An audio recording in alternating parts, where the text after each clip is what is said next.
Welcome back to Anime Realm. This is my recap for the anime Sword of the Demon Hunter. If you enjoy my recaps, please think about subscribing.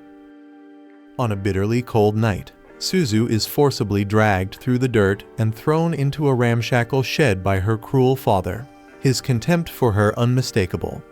With a voice devoid of warmth, he states outright that he wishes she had never been born. Without a second thought, he locks the door behind him, leaving her to endure the freezing night alone, as if she were nothing more than an afterthought.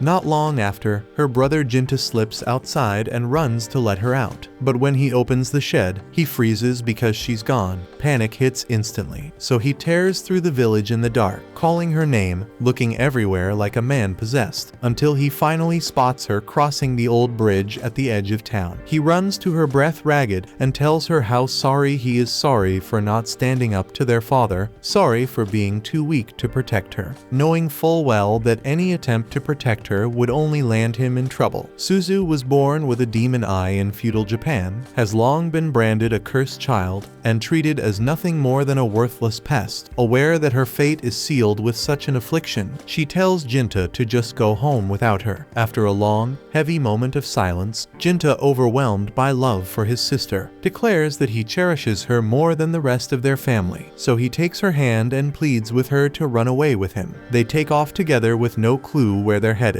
just putting the village behind them. Rain pours harder, and the cold bites deep into their skin. Eventually, Jinta finds an old ruined building, and they crawl inside, soaking wet and shaking, so they huddle close for warmth. Suzu passes out first, and just as Jinta's about to do the same, he notices a man approaching, and hears him say something about taking them in. Next thing Jinta knows, he's waking up on the man's back, still half asleep. Suzu walks silently beside him, holding the man's hand, relieved to see Jinta awake. The man sets him down, and they continue until they reach his village called Kadono, a community largely composed of blacksmiths renowned for forging katanas, all hard at work. The man then escorts Jinta and Suzu to his home, and as soon as the door swings open, his daughter darts out to greet him. Excited yet curious about the two children trailing behind, the man tells her that Jinta and Suzu will now be living with them. He asks his daughter if she's okay with this, and she lights up at the prospect, thrilled to have new friends to play with. She eagerly approaches Jinta and introduces herself as Shiryuki, hoping the three of them will get along splendidly from now on. That night, Jinta can't fall asleep, so Madoharu asks if something's bothering him. He's sitting nearby, cleaning his sword, so Jinta ends up asking if he's a samurai, but Madoharu says he's not. He tells Jinta he's actually a sentinel, and his job is to protect the people and places that matter most. Later, Jinta and Suzu head out to the river where they meet up with Shiryuki and Chitos. On the way back, Jinta brings up Yokazi, Shiryuki's mother, who helped him and Suzu stay in the village. Shiryuki explains that Yokazi isn't just her mom. She's the shrine maiden of Itsukihime, chosen by a fire supreme being, and no one's allowed to see her except the village chief and her sentinel, who also happens to be her husband Madoharu. The next morning, Jinta trains with Madoharu, but since he's still a rookie with the sword, he keeps getting knocked to the ground without even landing a hit. Madoharu doesn't go easy on him either, but tells him that if he keeps training, he'll get there eventually. Years go by, and Jinta ends up becoming the new sentinel for the shrine maiden. Now he's sitting in a meeting with the village officials and the maiden herself. She stays hidden behind a curtain as usual, and once the meeting begins, she starts by praising Jinta for how well he's handled recent demon threats. Jinta keeps it humble and says he's just doing his job. The last demon he fought had taken on human form and tried to sneak into the village. One of the officials starts looking uneasy after hearing that, and the others ask Jinta if he knows why a demon would try to do something like that. Someone suggests that the demon might have been after the shrine maiden, since there's a legend that says if a demon eats a maiden's liver, it becomes immortal. But it could also be after the Yore sword. That blade's been passed down through shrine maidens for generations, and it's a major artifact, so it would make sense that demons would target it too. One of them adds that the Yore was forged by one of the most skilled blacksmiths in recorded history, and it's rumored to have mystical powers sealed inside. If demons are truly after it, then things could get real bad for the village. so the chief tells everyone to stay alert. But Kiyomasa doesn't seem worried at all. He says there's nothing to be afraid of since both he and Jinta are guarding the maiden. But then he throws a jab and says he doesn't think Jinta's cut out for the job.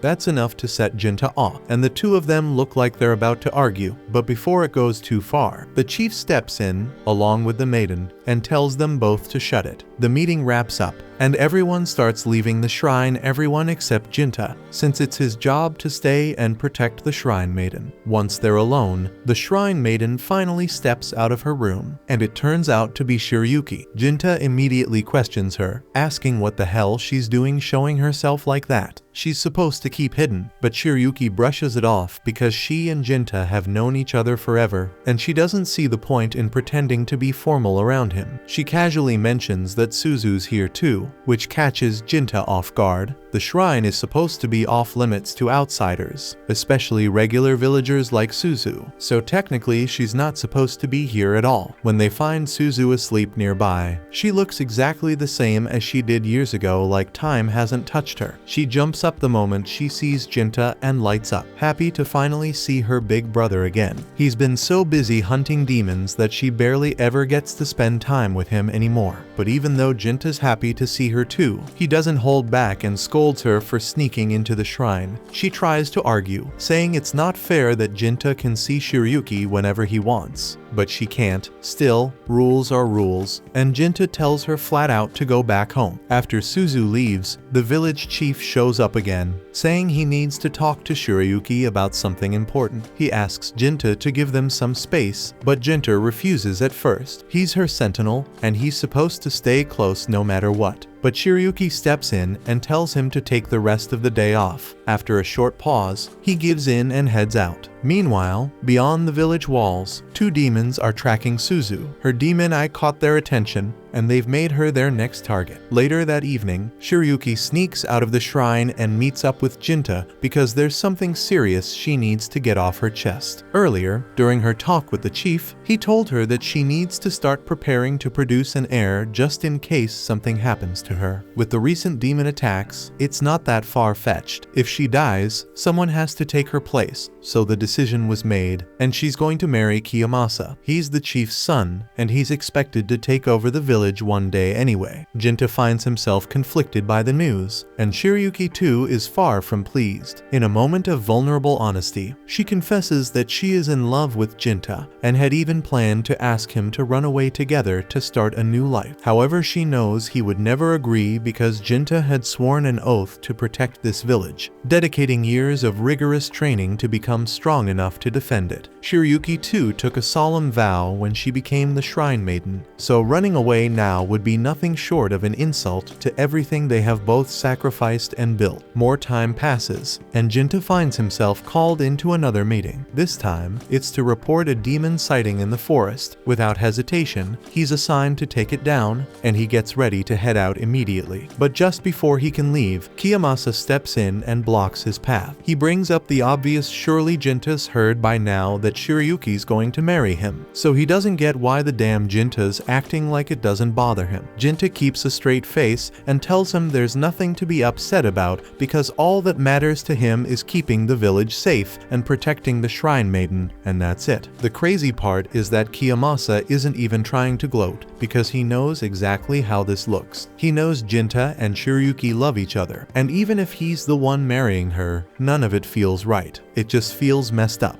But Jinta doesn't flinch because he's already made his choice, and without another word, he turns and leaves the village to handle his mission. Deep in the forest, it doesn't take long before the demon shows itself. It's a massive brute, and it comes at him fast. But before things kick off, Jinta asks if it's working alone because the report said there were supposed to be two. The demon Duga grins and says his partner had something else to take care of back in the village. That's not good, but Jinta has no choice but to deal with this one one first. He charges in and lands a brutal swing, slicing straight through one of the demon's arms. But instead of screaming in pain, Duga just backs up and laughs. He picks up the severed limb like it's nothing and tells Jinta he's impressed because not many people can land a hit like that. Meanwhile, back in the village, Suzu comes face to face with the second demon Taumi. She freezes on the spot, absolutely terrified, but Taumi just smiles and tells her there's no need to be afraid because after all Suzu's a demon too, just like her. Suzu immediately denies it and refuses to believe it, but Taumi can see right through her. She figures out fast that Suzu's unwavering love for Jinta must be preventing her from fully embracing her demonic nature, a notion that she finds both ironic and oppressive, as it implies Jinta has showered Suzu with so much affection that it stunts her transformation. Suzu loves Jinta more than anything, so hearing Taumi say that makes her feel calmer. She starts to relax a bit, and now that she isn't so scared anymore, Taumi makes her offer. She asks Suzu to join her, to use her power and help out. She promises she won't hurt her, and since everyone knows demons can't lie, she says Suzu can trust her. But Suzu shakes her head because she knows that even if Taumi means what she says, helping her might lead to Jinta getting hurt, and that's a risk she can't take. Taumi frowns, but she doesn't give up. Instead, she changes tactics and shows Suzu a vision. In the vision, Suzu sees Shiryuki undressing and preparing to do the wild deed in the shrine, and that this shit sight makes Suzu's stomach turn not because of what she's doing, but because it's not Jinta doing it with her. And that's what really guts her. She turns to Taumi, shaken, and asks if the vision she saw was real. Taumi explains that her ability lets her see into the future, and she can project those visions into someone else's mind, which is exactly what Suzu just experienced. But if she still doesn't believe it, Taumi says she's more than willing to take her to the shrine right now, so she can see the whole hot show with her own eyes. Meanwhile, out in the woods, Jinta is still locked in combat with Duga. But before they clash again, he stops and demands to know why demons attack humans. So Duga replies simply that each demon has a purpose, and his purpose is to stall Jinta. Endowed with the power of assimilation, Duga can consume other demons to acquire their abilities and even reshape his own body at will. Jinta doesn't have time to sit and chat, so he launches forward, determined to end the fight in one strike. But as soon as he moves in, Duga smashes his arm clean off, and when Jinta tries to counter by aiming for the neck, Duga bites down on the blade and shatters it in one snap. It should have been over, and Jinta should have died right there. But at the last second, Jinta grabs a shard from the broken sword, and with all the strength he has left, he slams it straight into Duga's heart. In a surprising twist, Duga accepts his defeat with a grim sort of satisfaction, and he reveals that his partner demon possesses foresight, having seen 170 years into the future, and according to her vision, the mightiest demon of all time resides here, a revelation that makes Jinta suspect she's referring to Suzu. But before he can move, Duga says he's got one last parting gift for him. Suddenly, his severed arm springs to life, grabs Jinta's head, and squeezes it tight until he blacks out. Back at the shrine, Kiyomasa is already on top of Shiryuki. All he needs to do is finish the job, get her pregnant, and secure the heir. With Jinta off on his mission, it's the perfect time. Otherwise, the poor guy would have had to sit outside and listen, while Shiryuki moaning from inside the shrine. And as messed up as it is, Kiyomasa already feels guilty enough. But before any damn thing can happen, the curtains rip open and Taumi appears,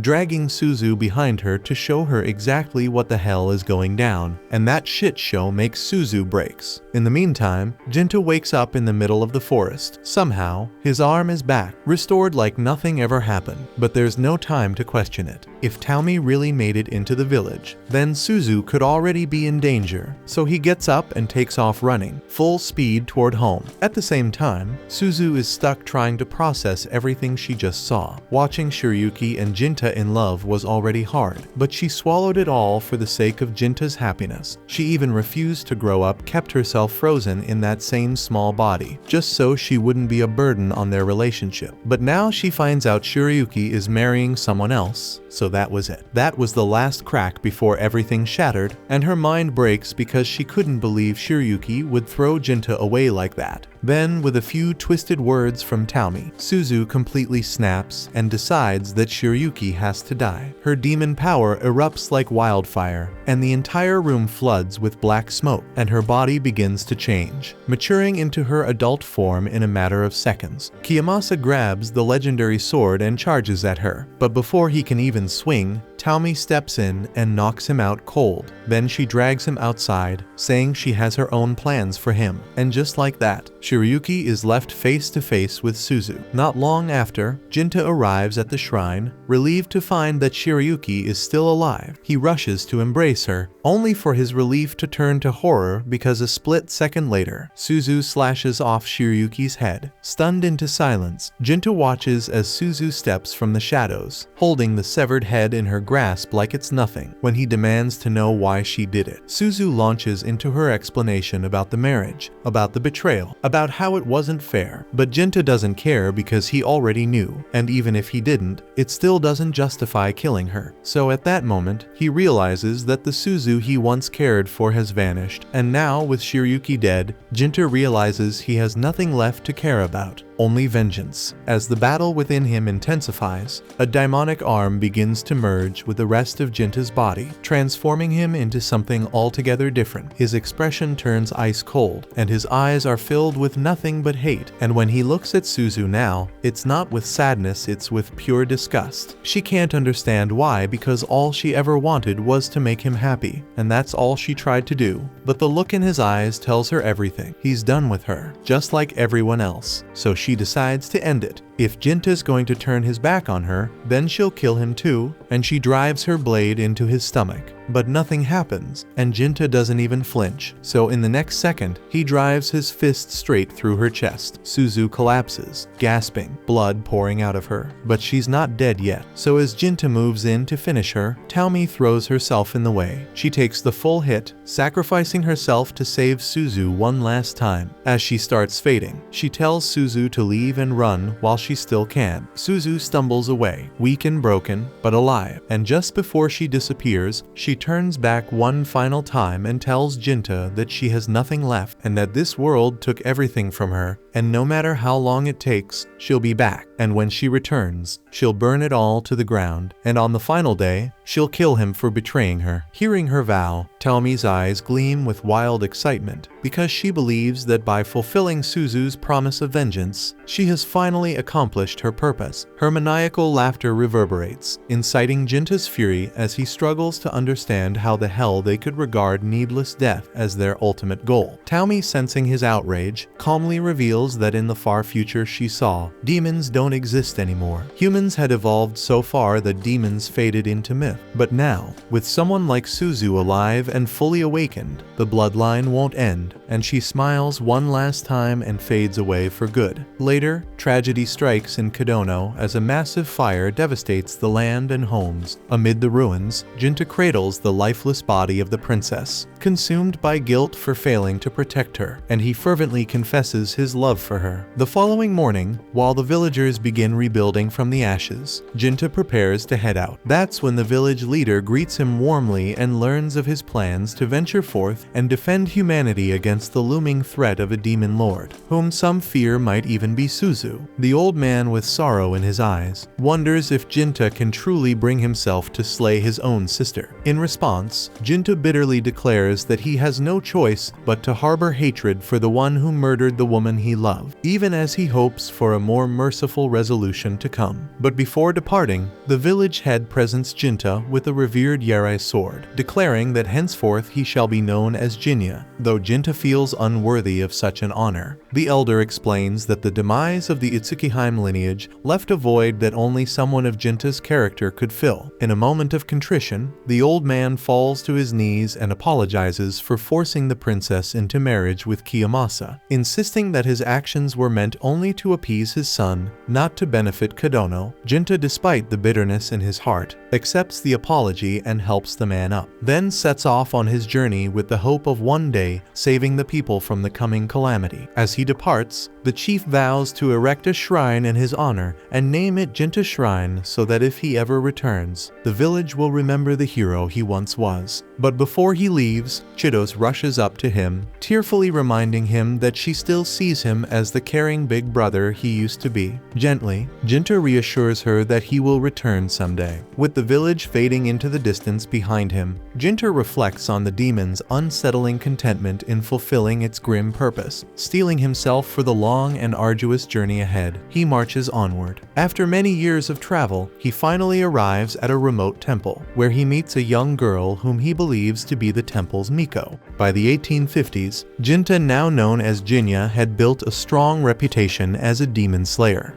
One day, he's summoned by a wealthy man for what seems like a major assignment. The man introduces Jinya to his assistant Zenji, and tells him that if he needs any more info, Zenji's the guy to ask. After that, the man steps out, leaving the two of them alone. Zenji then greets Jinya politely and asks how much he's been told already. Jinya says the man already gave him the rundown about his precious daughter Natsu, and how he's worried about some demon that's been lurking around lately. But apparently, there's a bit more to it.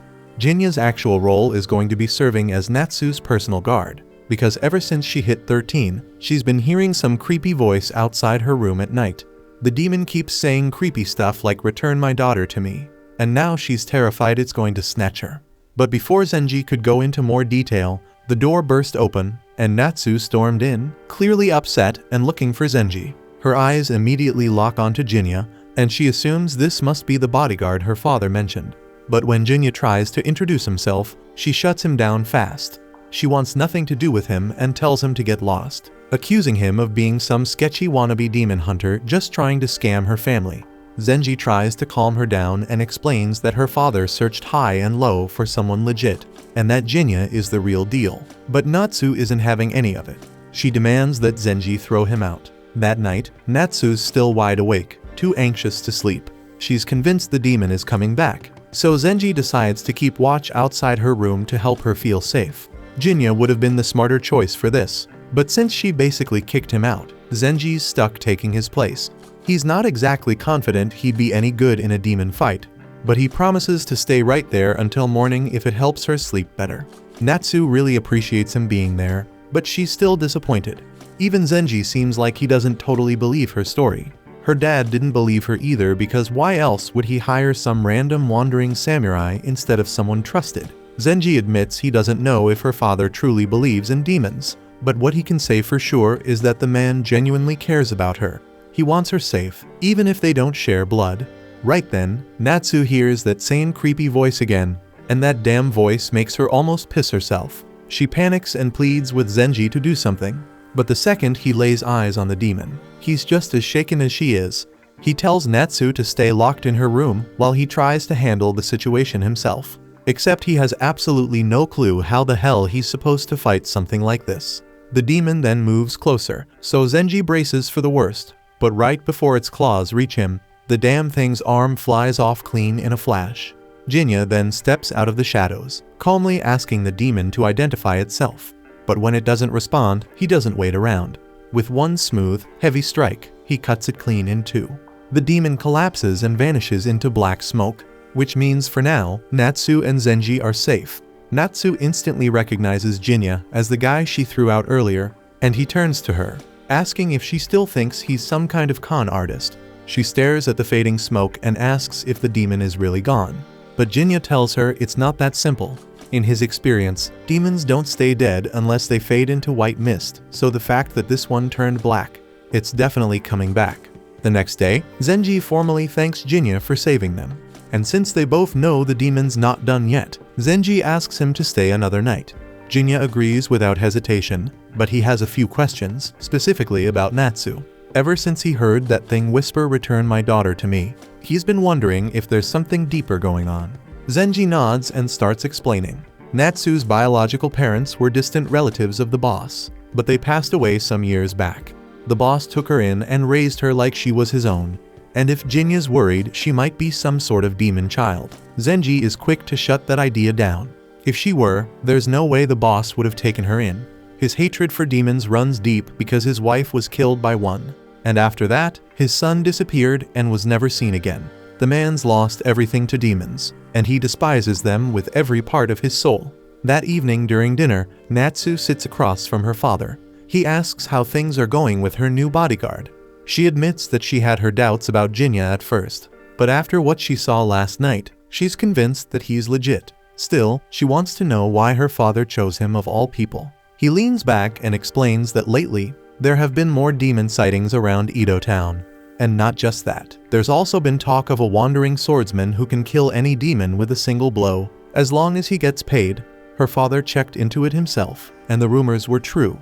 That swordsman is Jinya, and he knew no one else would be better suited to protect his daughter. Natsu feels relieved knowing her father actually believed her about the demon, because his trust means more to her than anything. And ever since he took her in, she's been genuinely happy. But even with that, it hasn't been easy. She's constantly had to deal with the cruel things people say about her behind her back, and it's worn her down. Later that evening as planned, Zenji and Jinya are sitting near Natsu's room to keep watch. Out of nowhere, Natsu steps out and asks for Jinya's name, since she never actually let him introduce himself properly before. Now that she sees how much her father trusts him, she's decided to trust him too. Jinya notices right away how deeply Natsu cares about her adoptive father Juyuzu. But honestly, it makes sense. He gave her a home when she had nowhere else to go, so of course she's grateful. While they're on the subject, Jinya brings up something he's been wondering about. He asks her if she knows anything about the rumors surrounding Juyuzu's missing son. But the moment he says it, Natsu snaps and says she doesn't know anything, her voice sharp and defensive. Clearly, it's not something she's ready to talk about, so Jinya doesn't push it. He backs off, deciding it's not worth upsetting her right now. But then Natsu asks if it's even possible for a demon and a human to have a child, and Jinya tells her it is. That answer seems to shake her a bit, and she starts wondering out loud if maybe she is the daughter of that demon that's been stalking her. But Jinya shuts that idea down immediately. He tells her there's no way she's related to that thing. She asks him how he can be so sure, and Jinya explains that he's crossed paths with this demon before, so he knows what it is, and he knows it's not her mother. He then explains that demons can be born in a few different ways. Some come from two demons, others from a demon and a human. But in rarer cases, a demon doesn't need parents at all. Sometimes, demons just appear. When heavy emotions, usually anger, grief, or hate, build up inside people and fester long enough, they can take shape and manifest into creatures like the one that's been haunting her. Right then, the demon shows up again, and Natsu starts to panic. But Jinya calmly walks toward the thing and tries talking to it, asking for its name. But it's clearly not the type that can think, let alone speak. As it lunges at him, Jinya smacks it clean across the face and pins it straight into the ground like it's nothing. Zenji shouts to Jinya to just finish the damn thing already, but Jinya shakes his head and says there's no point, it'll just come back. Natsu, completely confused, asks why. So Jinya explains that this thing wasn't summoned or sent. It was born, and its birth came from her emotions. It manifested because deep down Natsu believed that if something terrifying happened, like a demon attack, it would make her father pay more attention to her. At first, Natsu denies it. She doesn't want to believe she's responsible for all this. But as she thinks about it, every word Jinya says starts hitting too close to home. All she ever really wanted was to be seen as Juyuzu's real daughter. She thought if she was in danger, if she was vulnerable enough, maybe then, maybe finally, he'd treat her like family. And somehow, out of those feelings, this monster appeared. Jinya tells her that the only real way to get rid of the demon is to get a grip on her feelings, to face them instead of hiding behind them. Natsu says she doesn't even know how to begin doing that, so Jinya tells her it's not that complicated. She just needs to be honest and accept how she feels, then look him in the eye and ask him to end it. Natsu takes a moment, and in that silence, everything becomes clear. She just wanted to be loved by Juyuzu, like she mattered to him for real. But somewhere along the way, she convinced herself that he didn't, and he will never would. So she started believing that if she were in danger, maybe he'd finally see her. And now that twisted, desperate part of her is standing right in front of her in the shape of this thing. So in some way, this demon is her. But Zenji steps in before she gets lost in that guilt. He tells her not to let that thought get to her. Sure, the demon came from her pain, but what matters now is moving past it. He reminds her that Juyuzu does love her, more than she knows, and she loves him back just as much, but neither of them has ever been good at showing it. Zenji promises to help her work through that from now on, and hearing that finally gives her the strength to let go of the feelings that created the demon in the first place. Then, with a deep breath, Natsu tells Jinta to end it. And without hesitation, Jinta draws his blade and slices the creature clean in two. This time, it fades into a soft white mist, and that's the sign Jinta was waiting for, and the demon won't be coming back. Or so it seems, because later that night, once Natsu is sound asleep, something unexpected happens. The demon's form starts to reappear. Jinta, who stayed up just in case, isn't surprised because he suspected this might happen. If the demon had been made purely from Natsu's emotions, then it should have vanished the second she let go. But it didn't, which means someone else's pain must have been part of it too. And in this house, in this region, the only other person who ever came close to becoming a demon was Juyusu's late wife. Then, with Natsu's feelings no longer fueling it, the demon starts to fall apart, and it's struggling to keep its form together. But as it cries out for its daughter again, it doesn't call for Natsu, it calls for Suzu. That's when everything clicks. Jinta isn't just some wandering swordsman, he's Juyusu's long-lost son. And this demon, it's Suzu and Jinta's mother.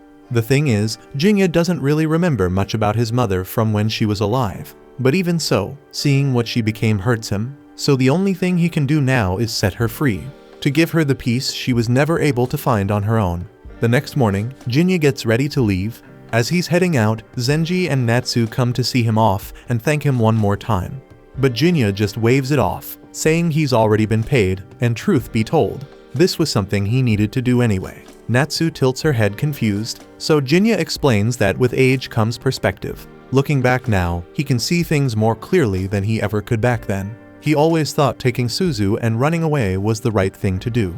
Maybe it was, maybe it wasn't, but he never stopped to think how that choice might have affected the people he left behind, or the world they were part of. Natsu still doesn't really get it, so Jinta just smiles and tells her to never take her father's kindness for granted.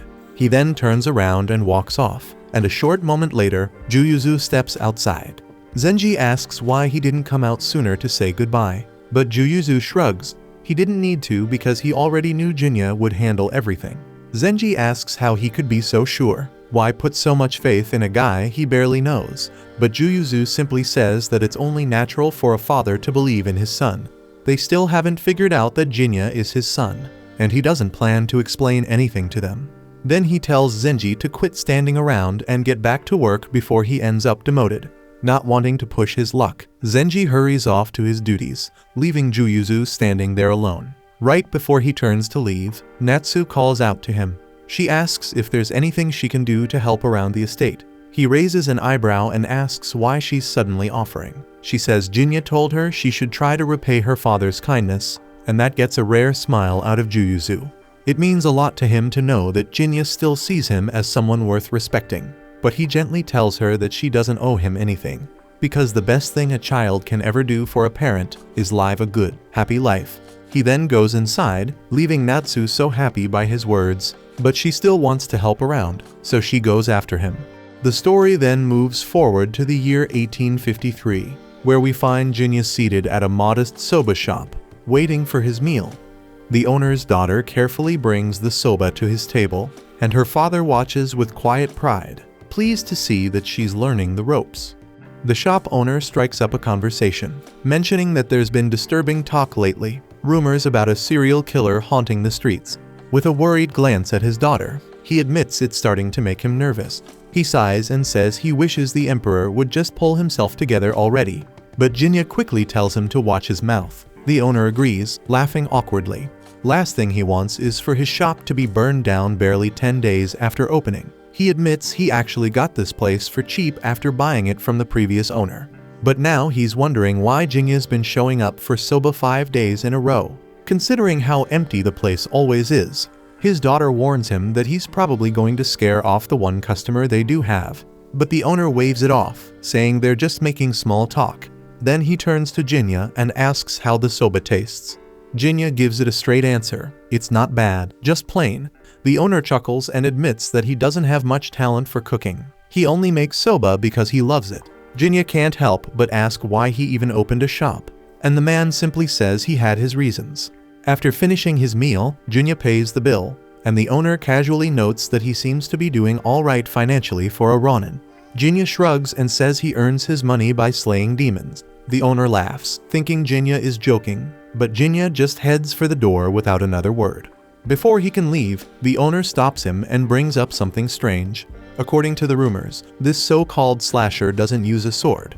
Every body they've found so far has been torn to shreds, completely mangled. What's worse is the numbers don't line up. More people have gone missing than bodies recovered. So folks are starting to believe it's not a human doing this. They're saying it has to be demons. Jinya asks where these incidents usually happen, and the owner tells him the sightings have been around the Edabashi area. As Jinya steps out, the daughter calls out to him, asking him to be careful, but he simply replies that he's not a kid. That night, Jinya positions himself by a bridge, waiting in the shadows for the demon to show up. Hours go by, but there's no sign of anything unusual. Just as he's about to leave, a woman's scream echoes through the night, and without hesitation, Jinya bolts toward the sound. When Jinya arrives at the scene, he finds several mangled corpses sprawled across the ground, but no sign of the demon. He glances around, confused because he definitely heard a woman scream, but there's not a single woman in sight. As he begins scanning the area more closely, something invisible lashes out at him, but Jinya barely dodges in time. The invisible demon strikes again, and this time, Jinya manages to block the blow. But before he can retaliate, the demon vanishes and reappears behind him, landing a hit that cuts him. Annoyed now, Jinya morphs his arm into its transformed state, relieved that no one's around to witness this. The demon charges once more, but this time Jinya counters, shattering its blade in the process. The creature tries to escape, but Jinya lands a deep slash before it can flee and calls it the Slasher. Hearing the name, the demon suddenly stops and becomes visible, revealing himself. Jinya narrows his eyes and demands a name, warning that if he doesn't get one, the next swing will be fatal. The demon finally introduces himself as Mosuk, so Jinya doesn't hesitate and moves in to finish him off. But Mosuk throws up his hands and says he doesn't want to fight. Jinya halts, confused because if he didn't want to fight, then why attack? Mosuk explains that he thought Jinya was the serial killer. He'd heard the same rumors about a demon behind the murders, so he followed a strong demonic scent and ran into Jinya. The moment Jinya called him the Slasher, he realized he'd made a mistake. Still confused, Jinya asks why a demon would be hunting down a killer in the first place. Mosuk replies that this isn't the place for a chat because someone might spot them here, so they should talk somewhere private. Cut to the two of them sitting inside Mosuk's home, where the demon now looks entirely human. Mosuk then explains that as demons get older, many choose to live quiet lives by blending into society. They don't exactly lie, but they do hide the truth, and Jinya knows that much already. Mosuk then pours them both some cheap liquor and assures Jinya it's not poisoned. But Jinya says that it wouldn't matter because poison wouldn't kill him anyway.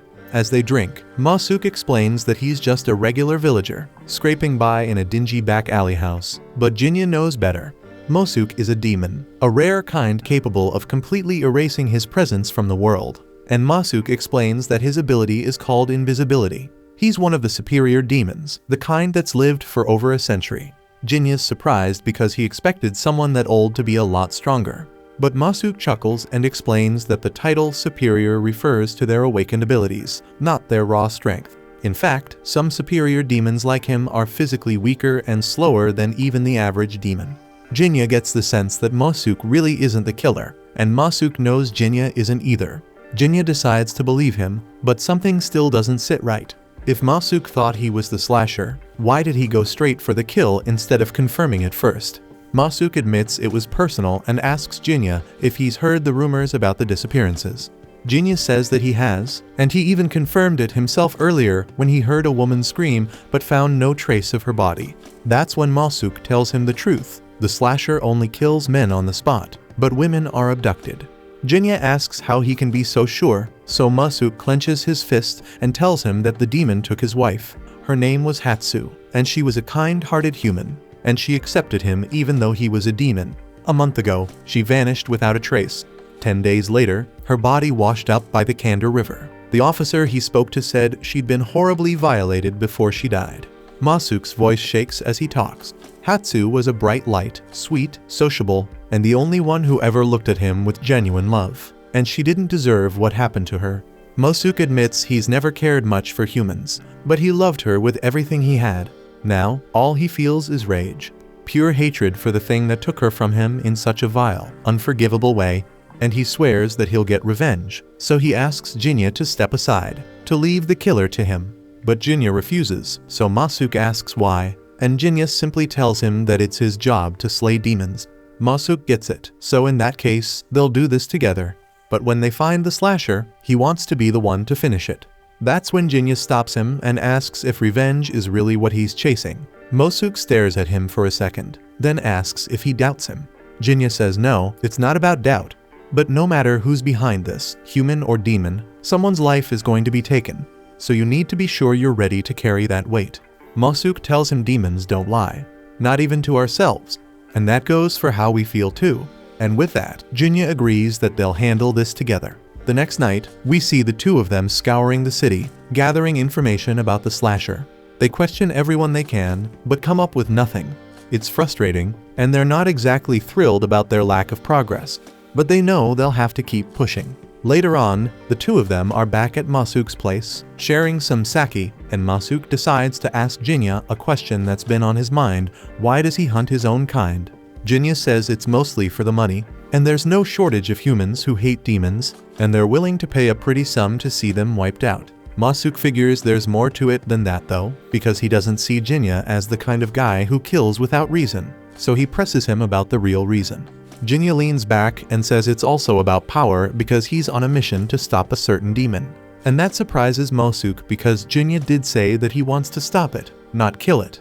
Jinta then tells him that he was born human, but after he watched a demon murder the woman he loved, something in him broke, and he turned into what he is now. That's why killing demons who threaten humans feels so natural to him. Masuke is stunned because even after all that shit, Jinta still wants to spare the one who destroyed his life. Jinta says he won't know what to do until the day he finally faces that demon.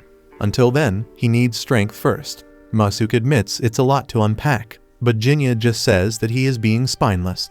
Then Jinta turns the question around. Once Masuke gets his revenge, what's he planning to do? Masuke goes quiet for a second, then says he never wanted any of this, and the only reason he tried living like a human was because he hates violence, and he never wanted to be hunted by humans. Also, he never wanted to fight other demons either because all he really wanted was a quiet life with the woman he loved. He says once this is over, he's going back into hiding. He'll tend to Hatsu's grave, and that'll be the end of it. Jinta then remembers something Masuke said earlier about him, that he's not the kind of person who does things without a good reason. But that's not true because he is carrying a mindless hatred for his sister. The next day, we see Jinta back at the usual soba shop, quietly eating his lunch.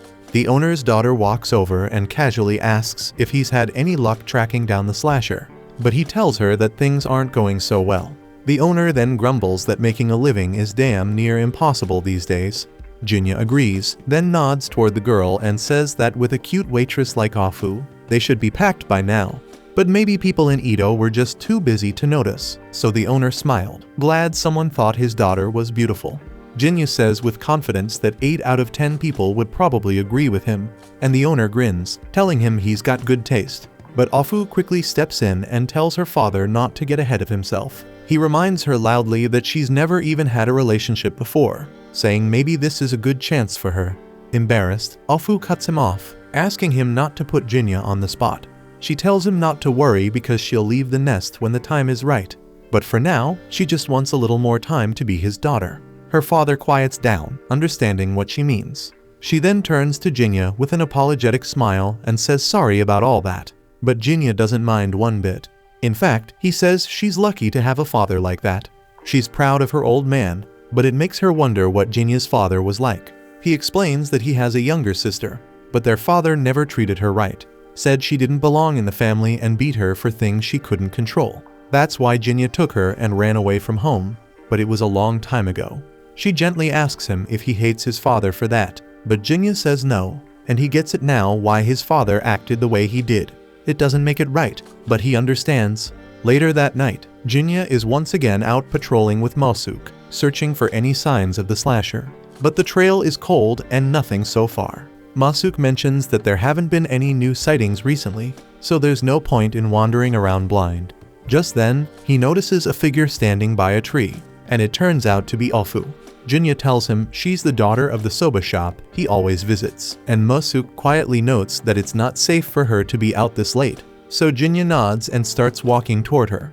She then looks up and asks what he was doing out there by himself. But then Jinta notices that Mosuke has already turned invisible again and tells him quietly to escort her just in case, because if the slasher really is still lurking, it'd be bad if she ran into it alone.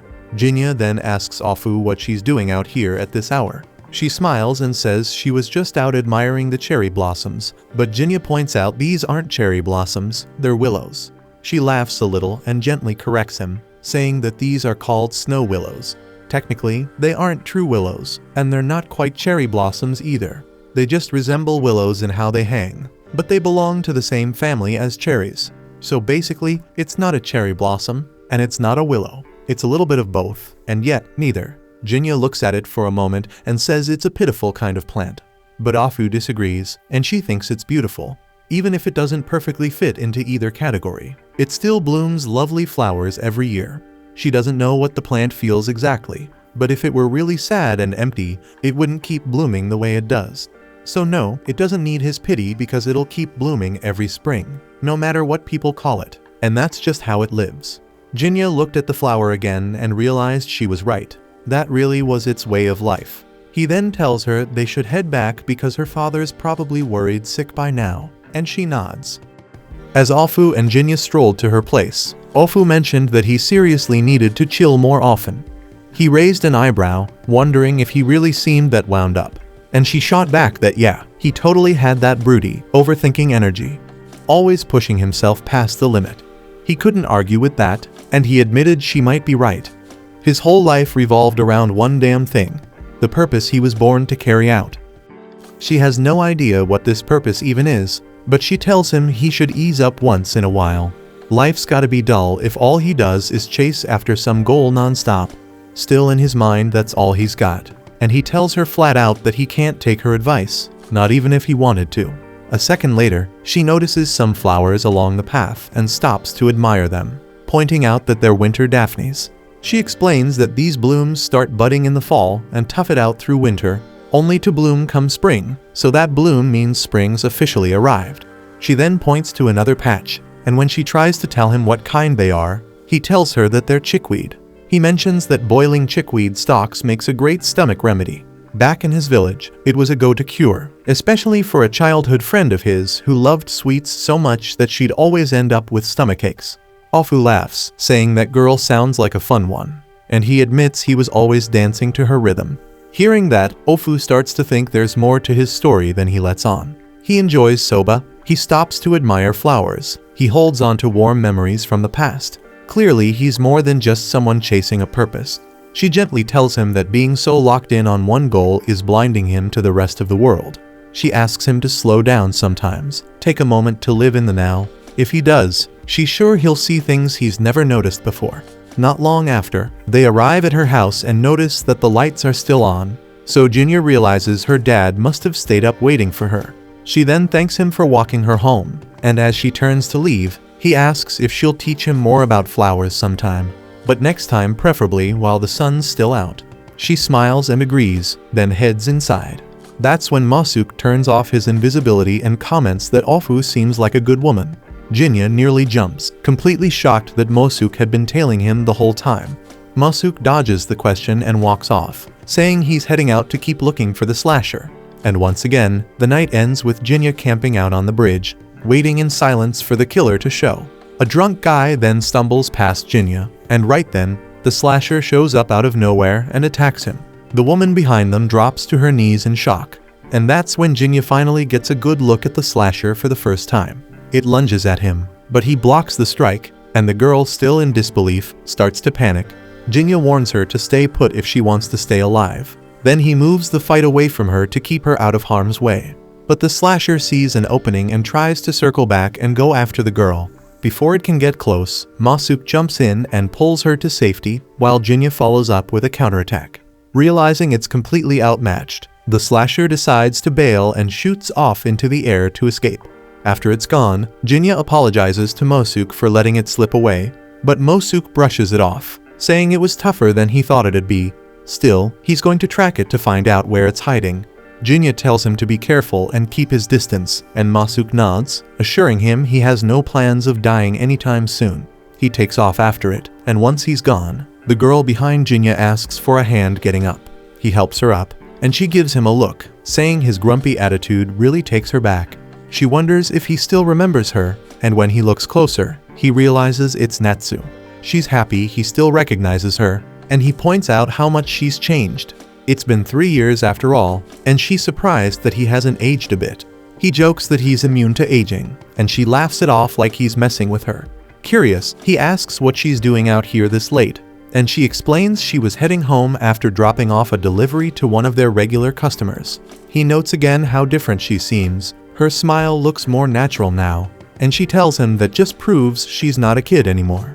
Right then, Zenji shows up and teases her, saying she's not quite an adult yet, which clearly catches her off guard. He then spots Jinta and instantly jumps to conclusions, asking if the two of them are wrapped up in some kind of romance. Jinta quickly shuts that down, telling him Natsu just got attacked by a serial killer. Zenji then notices the body nearby and totally freaks out. He suggests they call for the authorities, but Natsu says that won't help because this was the work of a demon.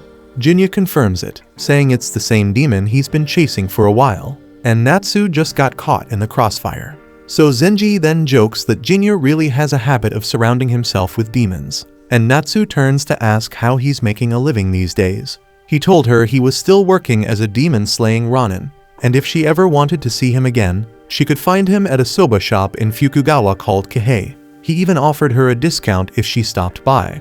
Since her escort was already here, he figured it was time to go, but before parting, she thanked him for saving her life. As Jinta was walking off, Zenji called out one last piece of advice.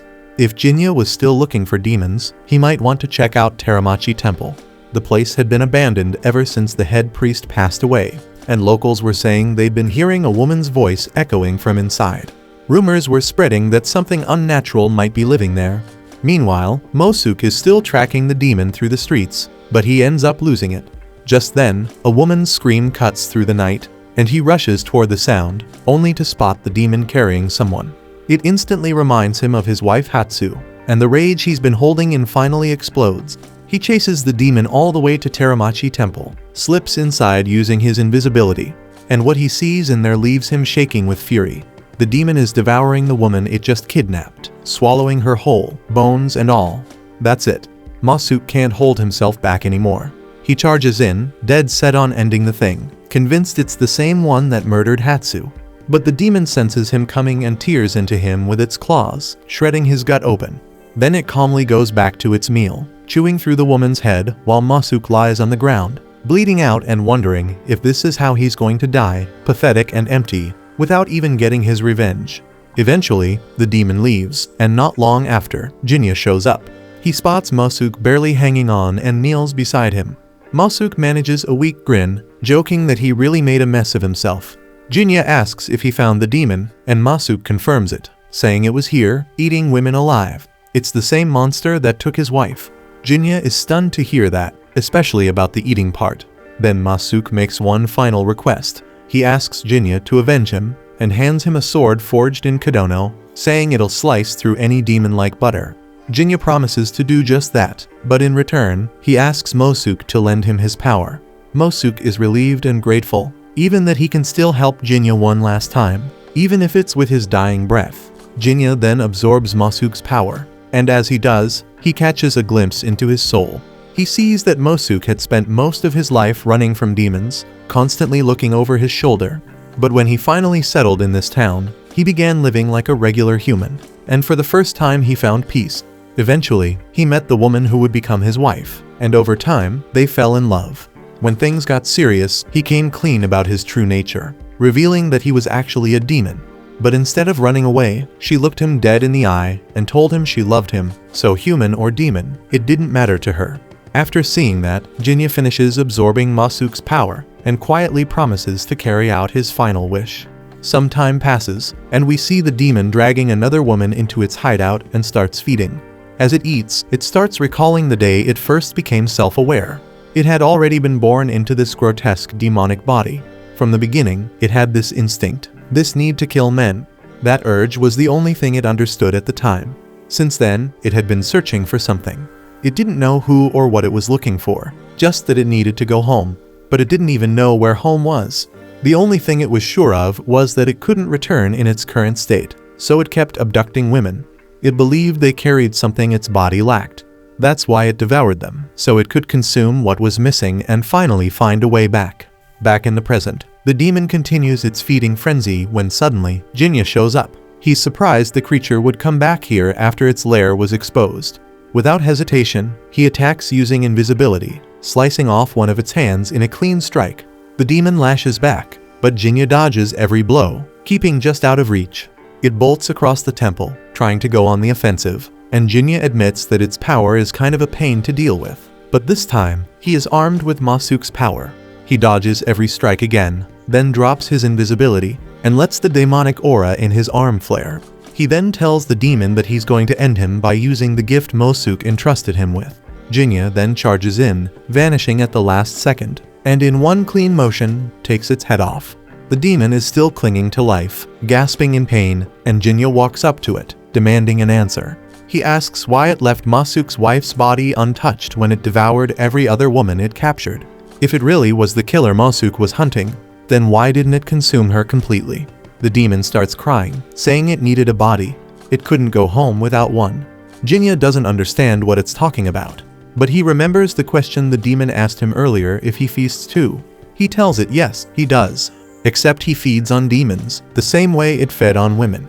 Now, he's going to consume its power. As he absorbs the demon's strength, he realizes its ability is called Dart, a temporary speed burst that lets the user kick through the air and accelerate instantly. It's a solid ability, one he's sure will come in handy. But as he consumes the demon, he ends up seeing into its soul. He sees Hatsu, Masuke's wife, being violated by two men while they're laughing, before tossing her into the river like trash. As she sinks, her final thoughts are about going home. But she refuses to return in a body that's been defiled. Instead, she searches for another vessel, one that can help her make it back to her husband. That's when she spots a nearby demon. And now it becomes clear to Jinta that this demon was Hatsu, and she just wanted to go home. But that was never going to happen. The demon then fades away, and Jinta quietly leaves the temple. A few days later, back at the soba shop, the owner mentions that Jinta hasn't shown up in a while. He figures it's because he joked about letting him marry his daughter. She reminds her father that he never actually said that, and she also ran into Jinta the other day in Asakusa, and they chatted for a bit. He told her he'd stop by once he was finished with his current job. The owner thinks that the job might already be done because word around town is that the slasher disappeared, and the killings have stopped. But she tells him Jinta mentioned he's still got demons to hunt. Somewhere else, those same two men who violated Hatsu are wandering the streets late at night. They start talking about finding their next victim, laughing about how the last one cried out for her husband as they dragged her under. But then they see Jinta. He steps forward without a word and cuts both of them down in a single strike. Looking down at their bodies, he says nothing, just hopes that Masuke can finally rest in peace, now that Hatsu's been avenged. Then he walks away. We then see a young girl softly singing a chilling melody, her voice wrapping the air in an unsettling, ghostly vibe, and she falls silent the moment the last note fades. Right after, the focus shifts to a samurai making his way toward Ofu's soba shop, and just as he reaches the entrance, he witnesses someone confusing him for someone he's looking for. As he tries to approach that person, he accidentally crashes into Natsu, who immediately panics upon realizing she just collided with a samurai, apologizing profusely. He doesn't take it personally though, and he apologizes as well, admitting that he should have been paying more attention. The owner of the shop then steps in to reassure Natsu, telling her not to worry, because this man is Naotsugu Miura. He may be a samurai, but he's well known around here for being gentle and kind-hearted.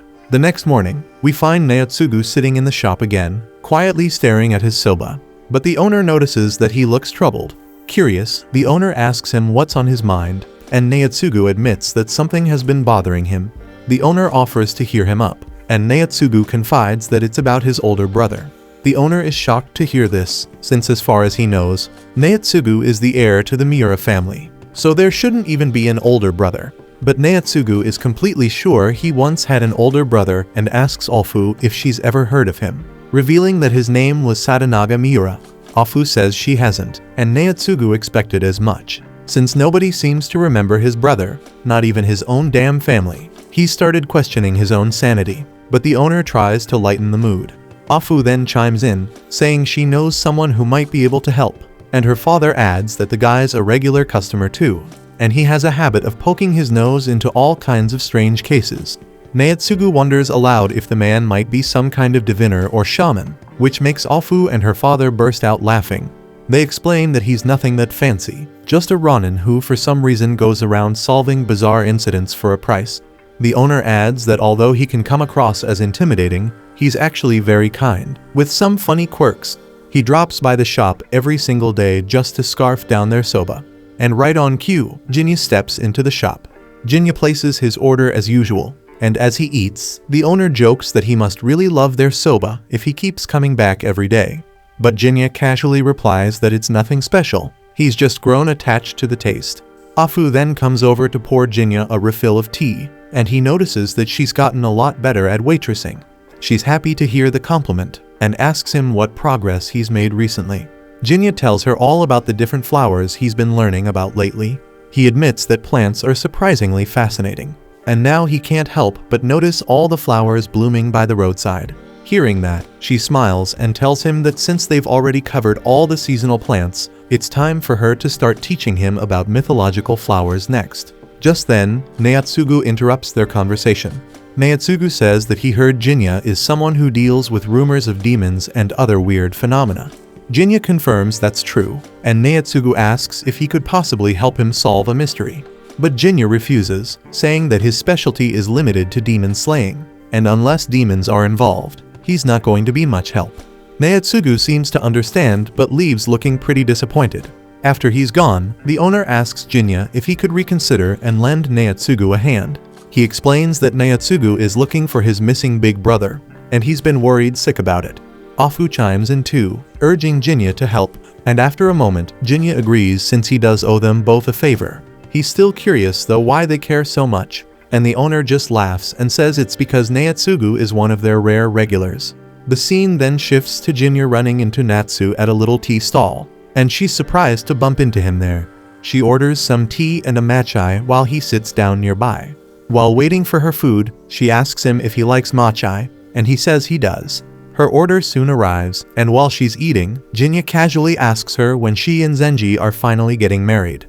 Natsu almost chokes on her food, stunned by the question, and demands to know where that came from. Jinya reminds her that she's 16 now, and that's usually considered marrying age. She admits that's true, but she immediately adds that she could never marry Zenji, since he's always been more like a brother to her. She explains that while her father might have some prospective husbands lined up already, he also told her she's free to choose her own path. From a practical standpoint, she figures her father would probably prefer if she married someone like a samurai or a merchant for business reasons.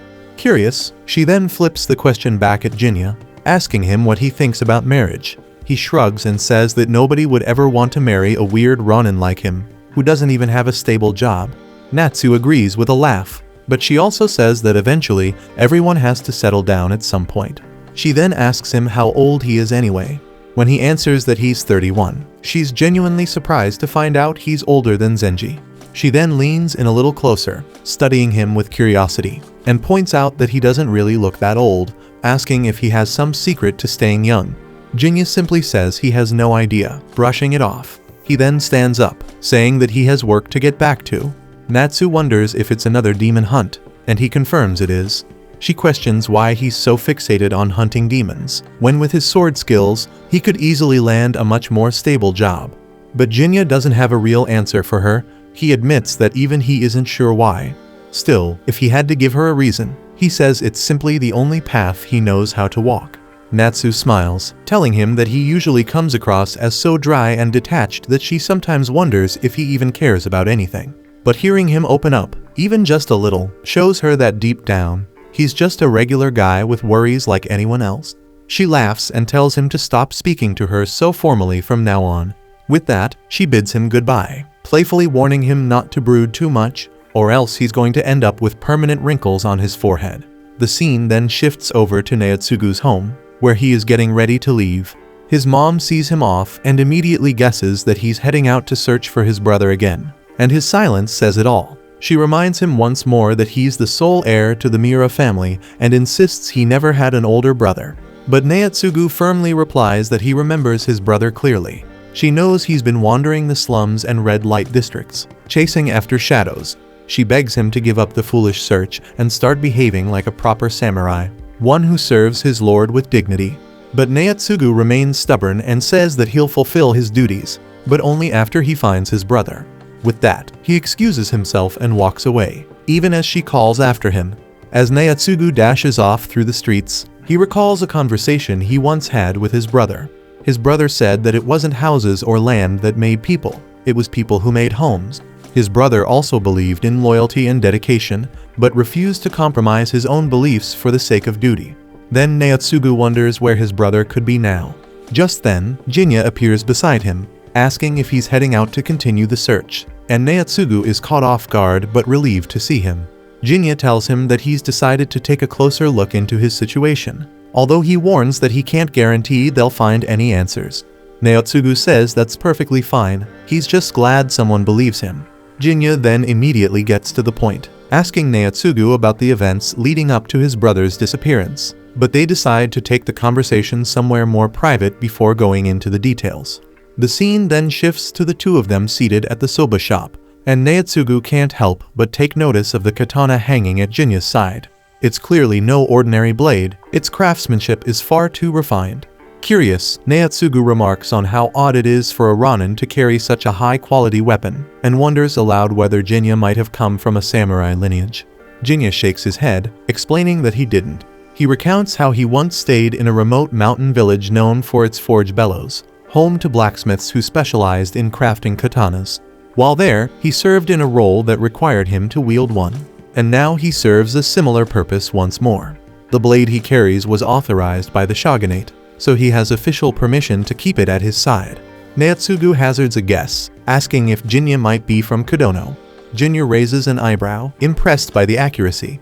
Naotsugu grins, explaining that he suspected it when he saw the design of the scabbard. He admits he's something of a katana enthusiast, and he's read that one hallmark of Kadono blades is their scabbards, unassuming in design but elegant in their subtle craftsmanship.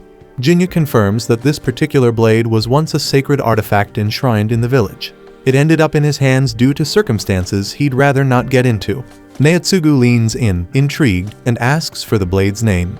Jinta answers that it's called Yarai, and Naotsugu lights up at the mention of it, speculating that the name might derive from an old phrase tied to warding off evil or purifying spirits, and he asks Jinta if he knows any stories like that. Jinta admits he doesn't, but recalls the village elder once saying the sword had remained spotless for over 100 years. Naotsugu is thrilled to hear it, and practically brimming with excitement, asks if Jinta would be willing to draw the sword and show it to him. Jinta politely declines, and Naotsugu quickly backs off, apologizing for getting carried away. With that aside, Jinta says it's time they get to the heart of the matter. Naotsugu then shares his story, how his older brother suddenly vanished without a trace, and no matter how far he searches, he finds nothing. What's worse is that nobody seems to remember his brother ever existing, not even their own parents. Everyone insists that Naotsugu is the Miura family's sole heir. A few people admit the name Sadanaga rings a faint bell, but even they eventually insist there must be a mistake. Naotsugu has no choice but to accept that he's the only person who still recalls his brother's existence. The shop owner, overhearing the heavy subject, gently cuts in, suggesting that if they're going to discuss something so serious, they might want to move somewhere more private. But Jinta shakes his head and jokingly says that it's fine because this place doesn't get much traffic. But then he adds that it was because Afu and her father both seemed genuinely worried about Naotsugu, and that's why they came to talk here. Jinta then asks Naotsugu when exactly his brother vanished, and Naotsugu replies that it was near the end of January. He remembers that right before his disappearance, his brother mentioned going to meet a girl. Not long after, Naotsugu found some flowers in his brother's room. He couldn't identify what kind they were, but they had a strong, lingering scent. The flowers were small, with delicate white petals and a bright yellow center, and it struck him as odd because his brother was never someone who cared for flowers. Since no one else had been in the room besides him, Naotsugu figured his brother must have left them there himself. Jinya considers this and asks if he still has the flowers. Naotsugu nods, saying that he kept them preserved, thinking they might serve as evidence if anything ever came to light. Hearing that, Jinya asks if he can visit Naotsugu's house tomorrow to take a look himself. Naotsugu hesitates for a moment, then agrees. The scene then shifts to Jinya arriving at the soba shop again the next day, and he notices that Natsu is already there. He places an order for soba, and the owner seems amused that Jinya has started calling Natsu so casually. He teases Afu, saying she might need to step up her game, and she quickly tells her father to stop talking nonsense. Afu comments that the two seem to be getting along, and Natsu casually replies that it's nothing special. Jinya then asks Afu how well she knows Naotsugu, and she says they aren't particularly close, but they talk now and then when he visits the shop. She's curious why Jinya's asking, and he simply replies that he was just wondering. Afu says Naotsugu has always been respectful in their conversations and comes across as a genuinely kind and sincere man. Natsu realizes they're talking about the samurai she bumped into the other day, and she agrees because she found him to be humble and polite too. The owner chimes in, saying Naotsugu seems nice and all, but he becomes overly enthusiastic whenever swords are brought up. That reminds him, so he grabs something to show everyone, and it's a kagai. He explains that Naotsugu's family serves as vassals to the shogun, so it's expected for them to possess tools like this. But Naotsugu once gave him this particular kagai, which is traditionally carried by samurai. The owner adds that Naotsugu is completely obsessed with swords. It's practically the motivation behind everything he does. He even recalls overhearing Naotsugu's mother scolding him for this obsession, and Jinya asks if he's had any dealings with her. The owner says no, he's only ever caught a glimpse of her, but based on what he's heard, she's quite the fearsome woman. The owner then tries to hand the kagai over to Jinya, who's reluctant to accept it at first, since Naotsugu gave it as a gift. But the owner insists he has no use for it, and eventually Jinya agrees to take it, deciding he'll hold on to it for now. He then turns to Afu and asks if the flowers Naotsugu mentioned the other night were daffodils, and she confirms they were. But Jinya finds that hard to believe, since Naotsugu described them as being small. Still, he really hopes they're anything but daffodils. We then cut to the same young girl from before, and she reflects quietly to herself that the place she's in now used to be her garden of joy, where she spent her childhood, but now she knows she can never return there. Then we see Jinya arriving at Naotsugu's residence, where his mom immediately notices the unexpected visitor. She eyes him carefully and asks who he might be, prompting Jinya to offer a respectful introduction. She greets him in return, her tone both kind and inquisitive, before turning to her son for more context. Jinya explains that he's from Kadono, the village famous for its master blacksmiths. Naotsugu adds that Jinya is a samurai he met not long ago, someone who shares his deep passion for swords, and he invited Jinya over for a drink. Then the two step inside. Before they get far, Naotsugu's mother thanks Jinya, which catches him off guard. He asks what for, and she tells him her son has been going through a rough patch lately, but today he seems lighter and happier, so seeing that as his mother makes her grateful, and that makes Jinya quietly touched by her words. Next, we find them seated in a quiet room, and Jinya notes how kind Naotsugu's mother seems. Naotsugu shrugs it off, calling her a bit much, then changes the subject by showing him the flowers left behind in his brother's room. Jinya leans closer to inspect them and confirms that they're definitely daffodils. Naotsugu asks if there's anything special about them, and Jinya replies that they're not particularly rare, but they're smaller than normal. He then asks Naotsugu if he's absolutely sure he found these blooming during spring. Naotsugu nods without hesitation, and Jinya's expression darkens. He tells him the girl that Sadanaga met might not have been human. Sadanaga could have been pulled into another dimension, and these flowers are proof of that. Naotsugu realizes that these flowers could be from the demon's domain, and Jinya asks to see his brother's room firsthand. Naotsugu agrees and turns to lead the way, but Jinya stays still, telling him to go ahead. Naotsugu pauses, unsure how Jinya will follow, but Jinya simply replies that he'll manage, and with that Naotsugu leaves. Alone now, Jinya thinks to himself that if the enemy can sense his presence, they might not appear at all, so he activates his stealth skill and fades from sight, trailing behind without a sound. As soon as Naotsugu opens the door to the room, a faint scent of daffodils fills the air, and he suddenly grows dizzy. Then the vision begins and he sees a young girl staring at a city engulfed in flames. She races to find her parents, but they're already trapped in the inferno, burning before her eyes, and all she can do is watch helplessly. After what feels like forever, the flames finally die down, and the girl stirs, stunned that she's still alive. As she rises, she sees that half the town has been reduced to ash. She wanders aimlessly through the ruins, eyes blank, spirit broken. The people she passes look at her in horror, and they scramble to get away. Confused, she catches a glimpse of her reflection and recoils because her face has turned into a demon. Then a realization hits her hard.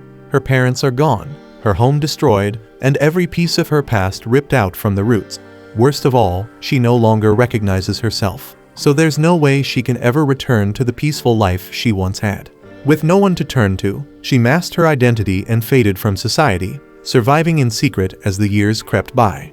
Eventually, she found her way back to the ruins of her old home, only to see it rebuilt, now occupied by strangers, so something in her cracked.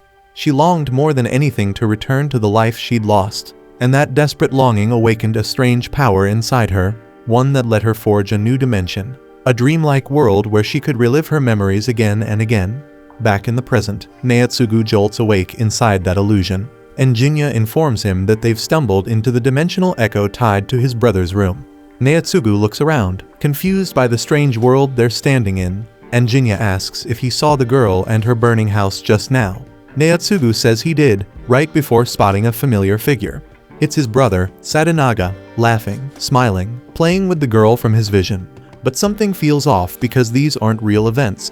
They're frozen echoes, a memory looping on repeat. And then, the scene shifts. Sadanaga now turns to the girl and asks what she'd like him to make today. She tells him he should stop coming back and just go home to his family. But instead, he insists on making his favorite soba for her.